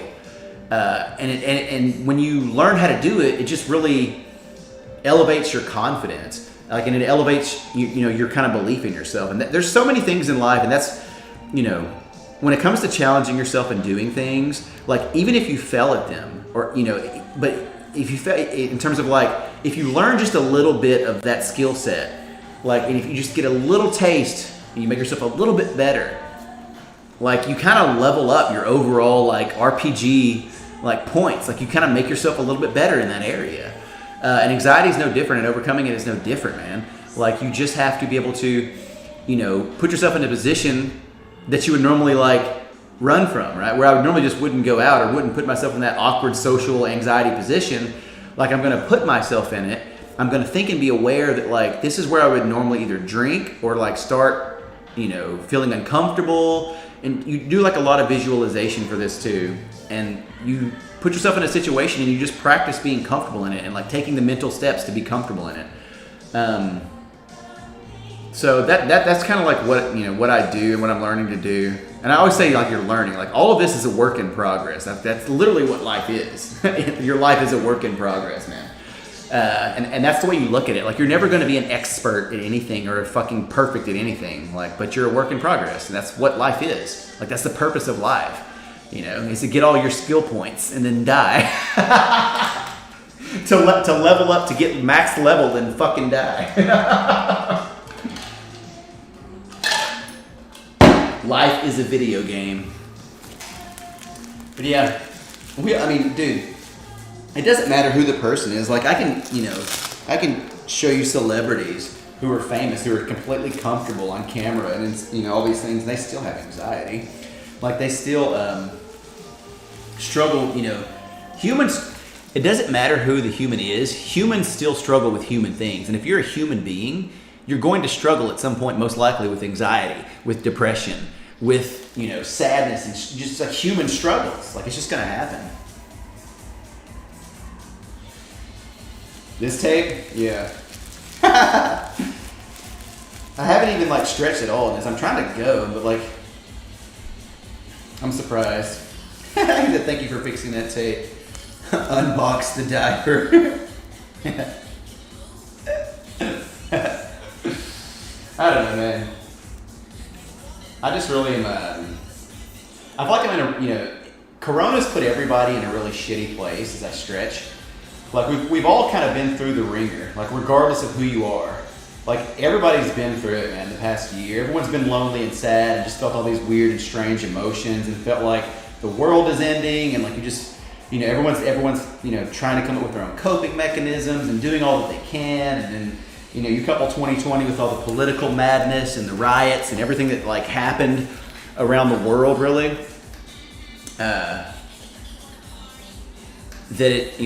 We've all just kind of been through it, man. And like, the fact that like life is close to getting back to normal and like things are progressing, and that things are getting better. Like, I feel like personally, because I was in a pretty shitty place when I lived in Philadelphia. Like, I'm pretty sure I've told you guys, like, I fucking hated living in Philadelphia. Moving to Philadelphia was a horrible experience. I ended up getting a really good job there as a bartender at a very prominent bar, in a very prominent position at the bar, and making crazy money for the 30 hours I would work a week. But other than that, and that even ended up in catastrophe when I can't really divulge into that. But like, I just hated living there, and for over 2 years, like, I was just like miserable. I was physically fit and happy physically, but mentally I was. And the last year I was there was just I was at the worst point, and it was just bad. And then Corona hits while I'm living in Philadelphia, and that made it just even worse. But once I moved out here, things started to peak up. It's sunny every day. Like, I was drinking like every day, and I think I put on like 15 pounds of alcohol fat the first month of Corona, because I was just every day I was getting. I'm not talking about just like. I'm talking about getting drunk every day. So, anyways, I'm in such a much better place now, mentally, and just overall, that I just really feel good and happy and optimistic about the future. And I feel, it's all culminating into the end of Corona, into what life can actually be again. So it's a very important time, man, in everybody's life. It's always an important time in your life. Every day is important in your life. To chase things that you're passionate about and pursue things that you want to do. I know we've all been kind of put on hold for almost a year. It's coming up a year. Like, in less than a month, it'll be a year of quarantine. But everyone's just, I genuinely want to see like what society is like, when everything's fully opened, everywhere, and things are back to normal. Like, what it's going to be like to how people have changed and adapted based on the circumstances, and how they, I always believe the best in humanity. Like, I think that overall people are good people. That people are good. And I just always have a sense of like optimism about like humans and like what they're capable of and what they can be, and like what human possibilities are, like I don't know. I just think that like it's gonna be super exciting, man. Like, when things get back to normal, but they don't. They can be exciting now. Gref does have diaper tape OCD. 8-Bit says, I realized how much I really don't need to leave the house to be happy. I know, man, me too. It's weird, like, I think Corona for me, and you guys I'm sure can relate, it's really, the things that I already like to do, like video games, obviously, you're home doing that or whatever, and that's, it's easy to understand that's one of my passions, but like, being at home is not, the worst thing or whatever. I do think a person needs a work-life balance, and I think that you need, I think people need that balance. But, once the gym opened back up and I was able to go to, right at the start of December, I think, is when this gym that's across the street, was able to open back up. It just really made me so much happier because my other passion is, being, fit or whatever. And, I'm easy to please. I really don't need that much in life. I just need diapers, video games, and a gym. And I'm good, dude. You give me diapers, video games, and a gym, and that's, I'll be happy, and I guess an internet connection. I don't know. I'll be happy, man. But, I hope that, I think for most people, I think that, back to my optimism thing, I think Corona was hopefully it's been a good time for most people to do self-reflection, to work on yourself, internally, and value. Hopefully it's been good for people to value what's important in life and what's important to your life and my life, So I hope that whenever we're out of this, that people carry those same new beliefs and those same new level of, growth back into society, is what I'm saying. I went to an axe throwing place Friday. Hell yeah, dude, that sounds fucking awesome. Yeah, I'm all about doing as much as I can. I fortunately live in an area, today, I went to the gym and I did legs, and because it's so beautiful outside, I'm not doing cardio inside anymore. I'll go walking, and we live on a golf course, and I walk this huge loop around the golf course, surrounded by palm trees and snow-capped mountains, and it's 75 degrees and sunny, and I'm doing it shirtless so I can get my summer tan back. And I just walk around for 45 minutes at a good pace for cardio after I did, and it's just it's a way to get out of the house, and you can just kind of go exploring and do your thing. But also anything that's open and available, he went to throw axes, yeah, go do that, dude. That sounds fucking fun. You don't have to just stay at home anymore.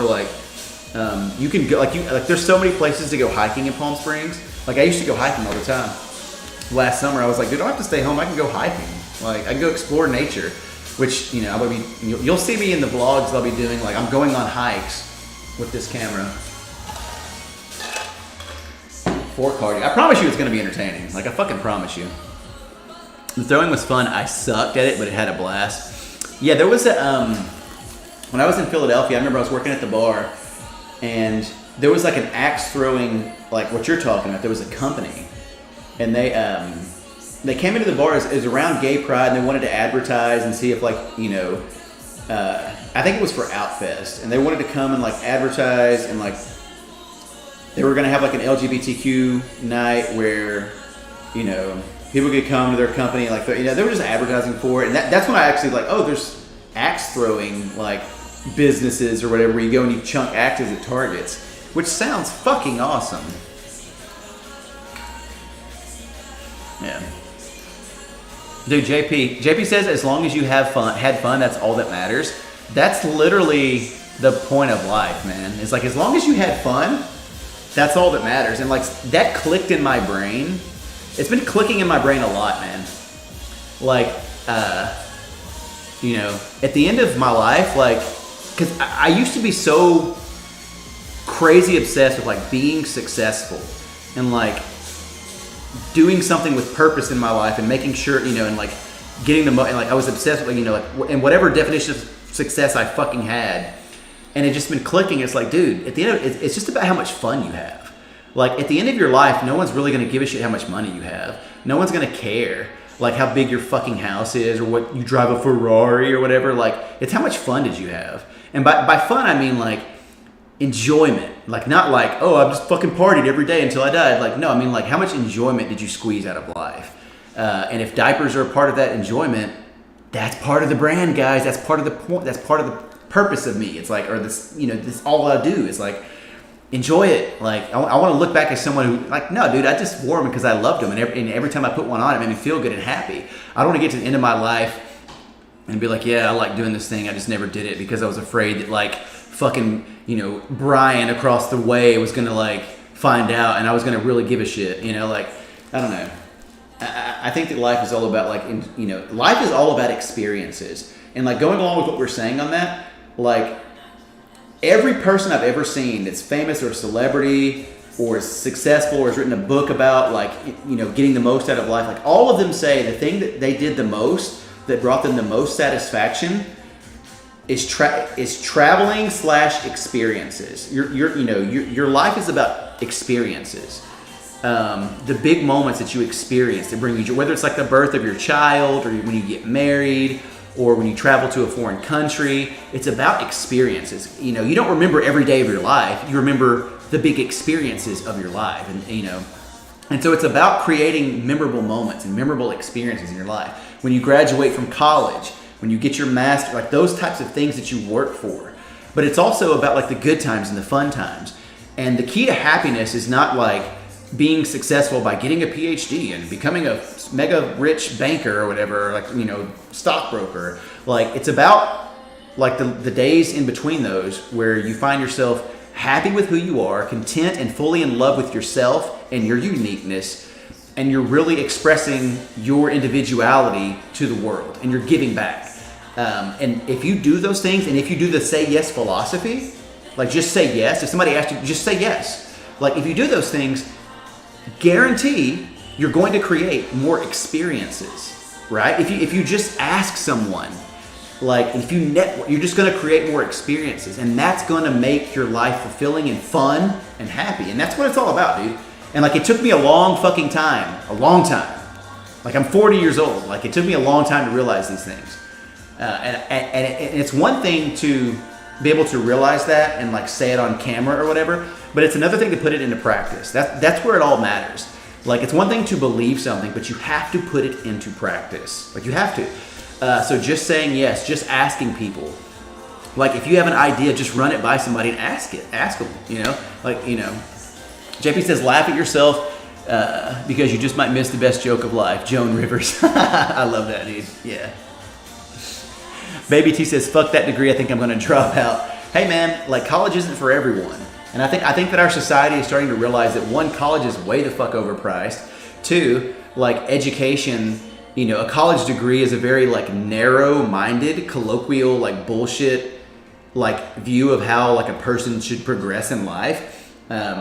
Three, getting a college degree doesn't guarantee you really any type of success unless your degree is something very, very fucking specific, like you're going to be a goddamn doctor or an engineer or a botanist, like something that you have to get that specialized training, and you're not gonna fucking become a doctor watching YouTube videos, like like you don't really need to go to college.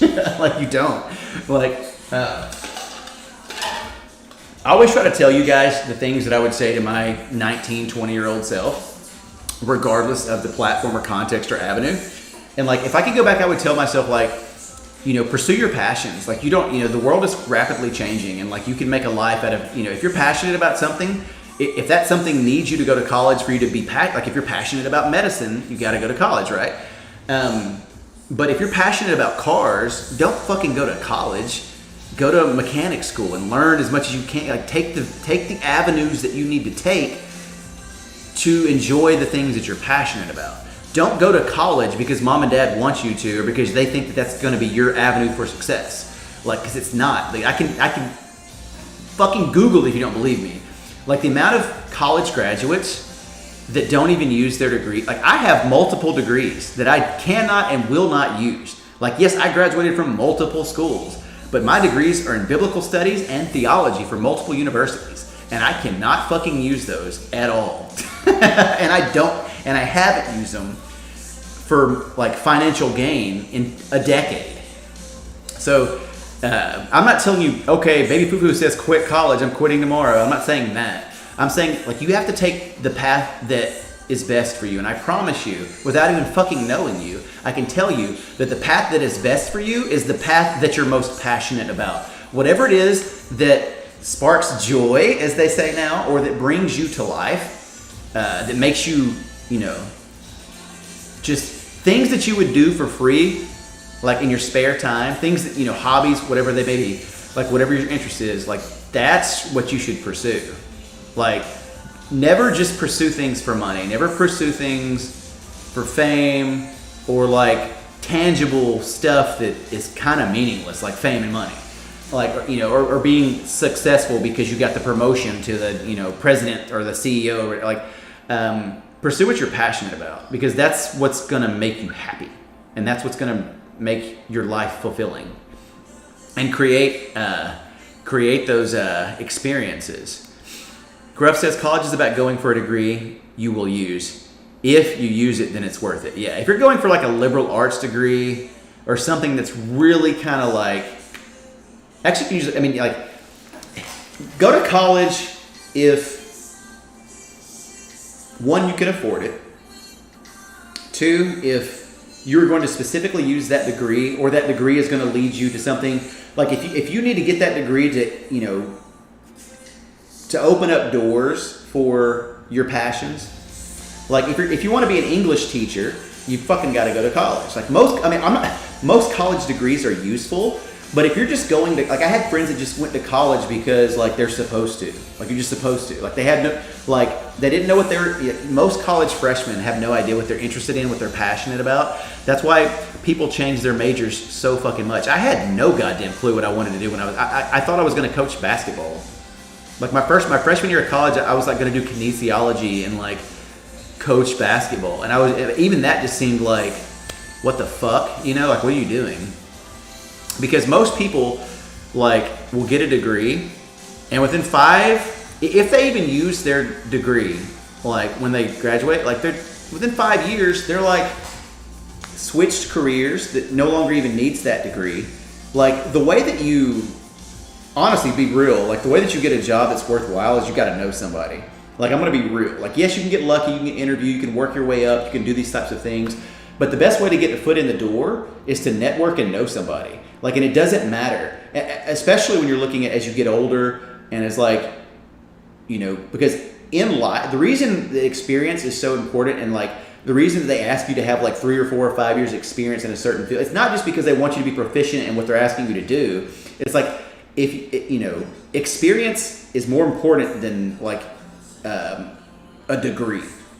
And by that I mean life experience, like the skills that you develop just by naturally living your life, and naturally going to work and, you know, having a variety of you know jobs over the course of like a 20-year career, like working for different companies and stuff like that.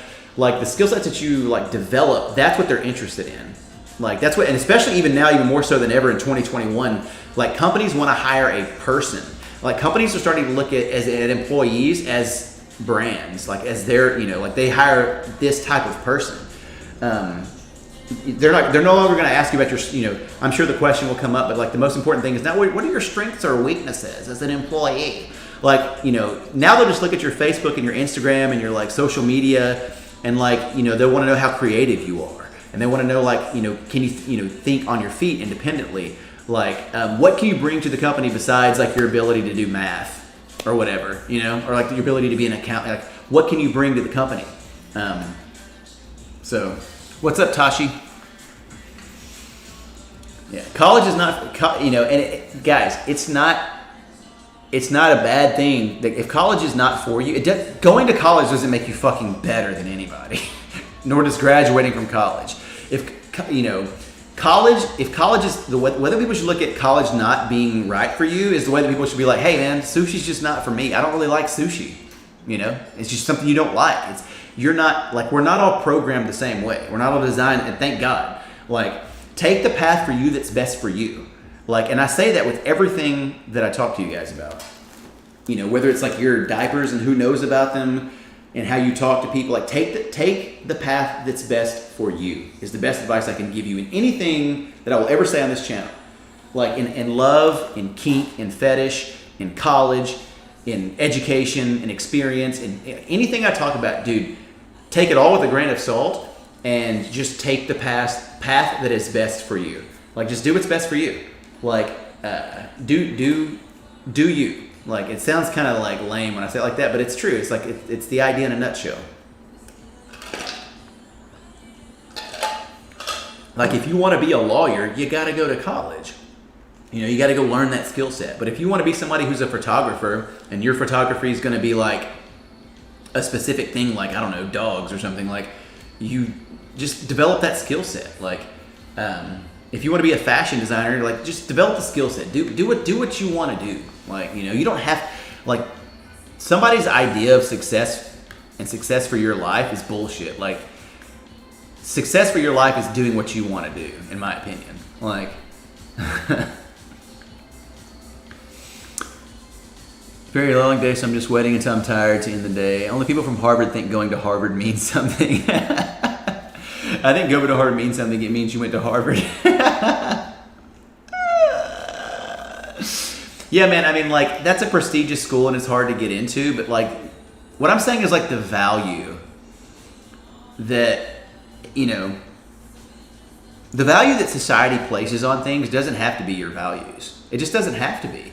Like, you'll be much happier living outside of, like, the norm and society's values, especially if you don't think and operate within that, and you're, like, just being like everyone else and be like, oh, you went to Harvard? Oh my God, I'll suck your dick. Like, who cares, man? Like, that doesn't mean, like, I'm happy that you went there and you got a good education and that was something that you, but the way that people lord certain things over other people, like whether it's their education or their career or their money or their whatever, it's just kind of funny to me, man. Like, it doesn't, like, your success in your life is meaningless to me. Like, it doesn't mean anything to me. Like, and I don't mean that in a negative way. It has no bearing on me or my life. Just like their opinions, it has no bearing. Like, you don't have to, or it's the same philosophy. Like, if you are so concerned of keeping up with the Joneses and keeping up with, like, oh, I feel bad because, Brad got promoted and I didn't get promoted, and, like, I didn't get the scholarship, or I didn't get, and, like, if you're always measuring yourself against other people, you're never going to be happy. Like, the book I'm reading, or the book I read with Jordan Peterson, the 12 principles of success, the 12 laws and rules of success for life. There's a chapter that talks about not comparing yourself with other people. Like, there's always going to be someone better than you at whatever you're doing. There's going to be someone that's, whatever you're passionate about, it doesn't matter, like, who you fucking are. Like, there's always going to be somebody that looks better, that's bigger, stronger, faster, smarter, anything that there's just always going to be that person. But life is, like I said, life is not a competition, man. Stop. You don't compare yourself to another person. All you do is you compare yourself to the person that you were yesterday. Like, am I better than I was yesterday? Take the focus off everybody else and their achievements and how much how much faster, better, smarter, better looking, all this other bullshit. Like, am I better, baby foo-foo, today than I was yesterday? Like, am I a better person? Did I achieve, did I set goals for myself? Did I work hard today? Did I, did I value my happiness? Did I take care of myself mentally, spiritually, physically? Like, am I being more loving? Am I more optimistic? Have I been, like, just your life, right? Like, compare yourself fucking to yourself. Don't compare yourself to me. I'm not going to compare myself to you. Like, if you don't have a good body, don't compare yourself to me. I don't care. Like, your body doesn't matter. Like, fucking just be a better version of yourself, because you are enough. Like, you are all that you should be. The version of yourself that hears me say this right now is all that you should be. But we all want to compare ourselves to the man in the mirror and not somebody on Instagram.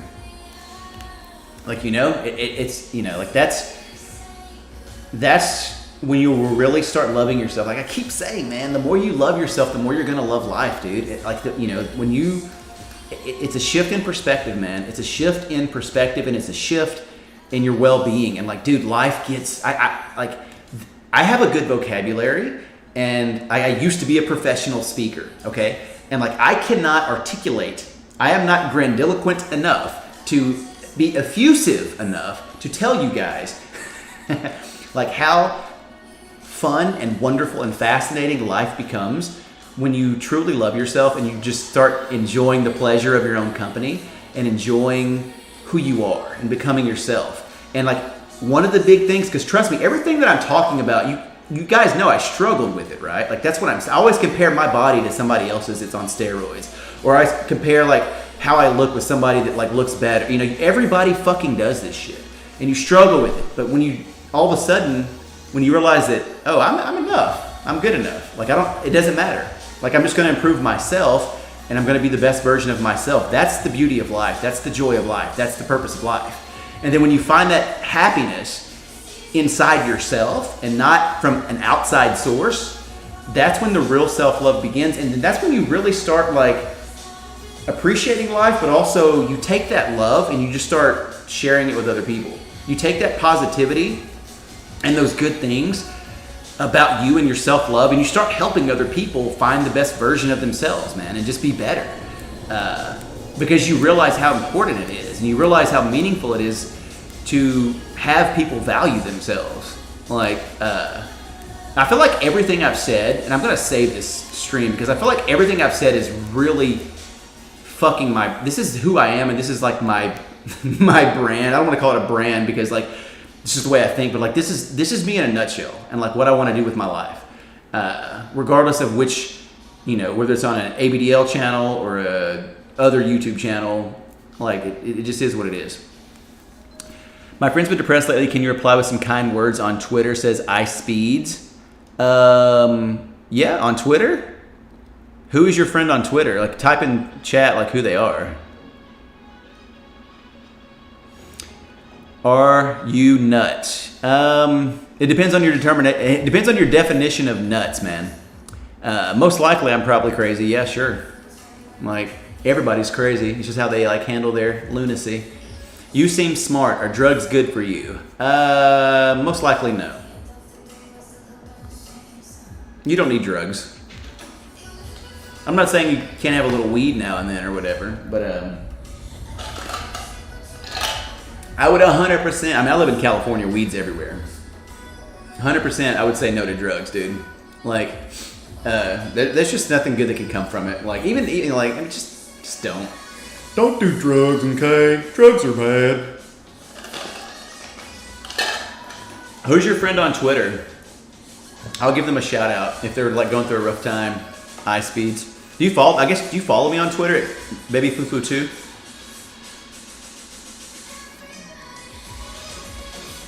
I know Baby T loves weed. He's always talking about weed. Baby T is always fucking high. Dude, do you live in California, Baby T? Because you would fucking love it here, man. Like, you could just straight up go to the weed dispensary. Like, you can't do that in Texas. Like, you just go, like, they'll deliver that shit to your house. Like, you go online and place your, like, edibles order, like your pot order, and there's like, they'll bring it to you like fucking Uber Eats, man.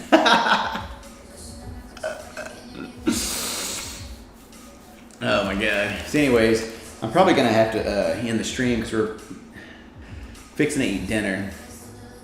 My girlfriend works at a dispensary. Hell yeah, dude. That's what's up. You probably stay high as fuck too, Demon83.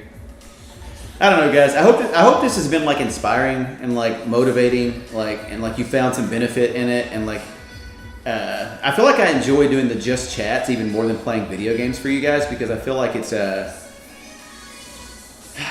honestly, I'll be straight honest. Like, I feel like it's therapeutic for me too. Like, I feel like being able to talk to you guys and converse without any sort of distraction of trying to like level up a character in World of Warcraft. Like, I get more satisfaction out of doing these. Like, the times that I don't, though, thank you, DM on 83 for the follow. It's like whenever people that, in just chatting, we get like a lot of more people that have no idea why this guy is in a diaper on Twitch or whatever, and they come in and they're negative. Like, I don't mind them coming in and being, it's just like streaming and putting yourself out there, and I'll be 100% real with you guys. Like, it does take a mental toll. Like, you do have to like be careful when you do this, because people will say mean things to you. People will DM you mean things, and I can sit here all day long and say like, okay, well, I'm strong enough and I can handle it or whatever, and I can, but it still does take a toll on you, and you still do have to be entertaining on camera. Like, you can't just fucking turn on the camera and just not talk and just like ignore chat. Like, you have to engage, and it is draining to a degree. And you can see any of the big time streamers, they all say the same shit. Like, I'm obviously not a big time streamer, but they all say the same. I was a big time streamer on Flirt for Free, where I would engage with like 4,000 people, and I was like one of their top streamers when I was doing that for like 6 months. Like 4,000 or 5,000 people over the course of like 3 hours would come in and talk to me, and it's just like, which is not a lot by Twitch standards, but it's a fuck ton by Flirt for Free standards. And so you have to protect yourself and your mental health and your well-being, and like you have to learn when to take time away. And like, I'll be honest, dude, there are times when like I'm like, yeah, I should go on live on Twitch and like, say hi to everybody, but I'm just like, I just don't mentally feel like it. So always protect your mental health, no matter the cost. Like that's first and foremost. But at the same time, like I enjoy doing the just chats. I think more than just playing like games. Like when a game is new and fresh, and you guys can see like my enthusiasm and happiness for it. Like when Shadowlands came out and Destiny, like, and you guys could see how fucking excited I was for that shit. That makes a quality, good, entertaining stream. But if it's just like, all right, dude, I'm gonna play Heroes of the Storm. I'm gonna get fucking mad because the people are doing stupid shit, and you're gonna see me just like being, have a big baby tantrum. Like that's fun, but it's not as fun, right? So I do like the just chatting streams because it gives me an avenue to just kind of speak off the cuff and just talk about things that I've learned in my life. Like I have this stream about positivity and about motivation and fulfillment, and I do like in hopes that the people that have watched it or that will watch it like will get something out of it, like, and that's what I would also say to my 20-year-old self is like, find mentors, find people who are more experienced than you in anything you're trying to do. Find people that have lived longer than you that can give you good information and suck up the knowledge from them. Like, especially when it comes to things you're passionate about or things that are in your career. Like, I don't mean suck up to them. I mean, like, suck all their information. Like, squeeze as much information as you can out of them. Especially if it's something you're interested in. So, first rule of HOTS is never play alone. Yeah, no, dude, trust me. Like, I've realized, first of all, I've gotten much better at Heroes of the Storm, I think, in the past, like, month. And I've played a lot of it more. And I feel, I don't know, it's hard to express, but, like, in that game, like, you can tell when you've gotten better at it. Like, and just like anything in life, what is it, like the 10,000 hour principle or whatever, to where you can truly become good at something? Like, I feel like I've actually genuinely leveled up my skills in Heroes of the Storm. I'm not saying I'm fucking great, but I'm very much better than most players. And I can say that I know how that can sound, but I promise you, like, because I'm aware, I've watched enough actual pro players now, and I'm aware of micro and macro and maps and who to pick, and like that, like I feel like I've leveled up my skill set in that game to where I'm competent. And I like last night I played 5 straight games, won all the games, like dominated. We even played a team in quick match.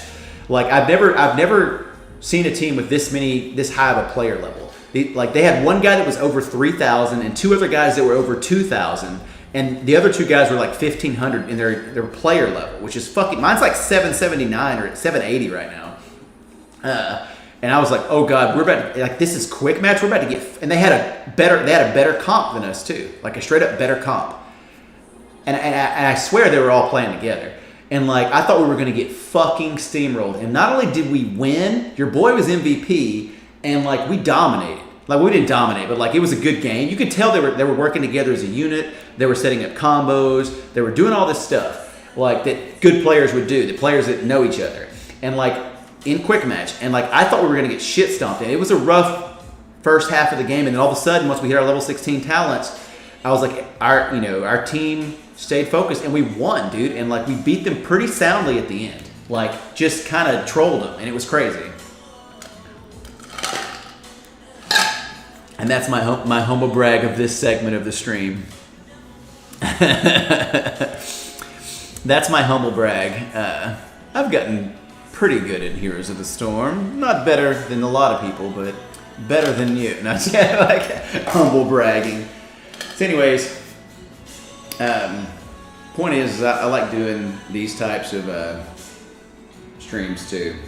So I want to make sure I do one of these a week. Like, I don't know how much time I'm going to have to dedicate to just playing video games on stream in the future, but I want to make sure that I at least come on Twitch to at least do at least one of these for sure every week. And then like, if I can get like a good workflow, because dude, trust me, my mind is on fire in terms of the amount of things I have to do, and the amount of work that I've got to put into all these projects, and the amount of effort it takes to learn and to edit and do all these things for everything from like Just for Fans to OnlyFans to YouTube to Twitch to everything, that like hell, even the content I put out on Facebook and like Twitter, like in the gay DL groups and stuff, like I'm genuinely going to treat it like a job and like a business. And the things I've got that I haven't even talked to you guys about, but nevertheless, I'm still going to try to play video games just for fun on stream. That's still going to be a weekly thing, I hope. It just may not be. It may be later at night. Like we may have to have sex. Like, and I mean, like once my partner's gone to bed, and I kind of just have like 3 or 4 hours before I go to bed, and not have like a later night, more of a stream, because I would prefer to have my life where I wake up, I go to the gym, I knock out the workouts, and get the exercise portion out of the way, and then if I have to film any videos and make any content for like any of the things I'm going to do, then I want to have that like while I have energy in the daylight, and play games at what would be my nighttime, I guess. But if it's ever going to be just a chatting stream, I'm always going to try to do that around like 4 to 5 p.m. Pacific, just because I know that that's when most people are awake, and so that's how that will be. Anyways, my throat is actually getting kind of sore from talking so much. I probably should end this and go see when dinner's going to be ready. Let me just wrap this up. All right. So anyways, this stream in a nutshell has been I'm not rich, but look at all my thousands of dollars of technology products. It's been I'm not good at anything, but like I'm good at everything. And it's been hey, enjoy your life, and like, enjoy you. Be yourself. I'm kidding. Anyways, guys, I'm going to wrap this up. I love you guys. I appreciate you guys. Thank you for listening to this. Thank you for hanging out. More is to come. If you want to, subscribe to Twitch, subscribe to the Just for Fans. It's not just going to be sexy content like I told you. It's going to be all kinds of ABDL stuff. And I've got, okay, as I wrap this up, I have no idea what's for dinner. But guys, I said that if you're already a member of Just for Fans, you already got this email. But like, I legit, like, you guys know that my biggest fantasy is to have like a giant man, like, baby me or whatever. And I legit had a giant man who DM'd me. Like, and when I say giant, like he's an actual, like, considered an actual giant. Like he's 6'10" or 11 or something like that. And he's like 360 pounds. Like basically, and he looks, when I saw his photo, like he kind of looks like the Big Show. If you know WWE, he's like that size. Because Big Show is like 7 foot, like 400 pounds. Right? Like he's basically like Big Show, like the size. And he DM'd me about it. He lives in Colorado. So it's, and he's down to like, for all of it, for like the diapering, and like he even sent me a video on like Instagram vanishing stories or whatever. And he was like talking to me like the way that you'd want a giant daddy to talk to you. Like he was just so good at it, like naturally. So I'm gonna see if it's possible, if like we can shoot a Just for Fans video with him, like go and like whether he comes here or me go there or whatever, and like do a video with this giant, like doing all the stuff that like I've fantasized about.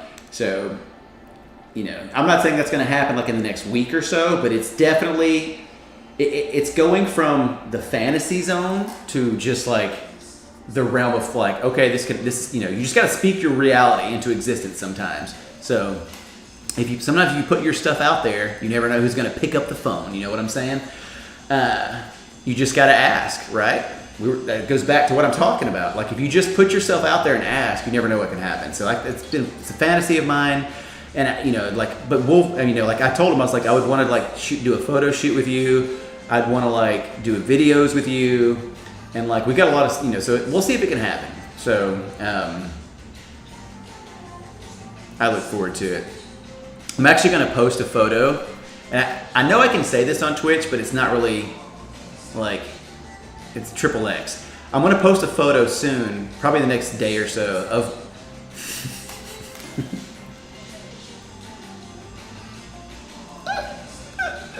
I'm just going to fucking say it, man. Because y'all know me. I'm just going to say it. I'm going to post a photo. I was wearing tighty whities when he was talking to me, and he was like sending me these videos of him saying, and he's like a 7-foot giant, right? And like, I was just sitting in like tighty whities, and like shorts, right? I just come back from the gym.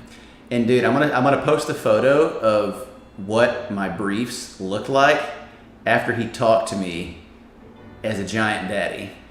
And without going into the details, it was a sticky situation. So with that being said, I love you guys. Thank you for hanging out. Thank you for being who you are and being your best version of yourself. And as always, stay little, stay padded.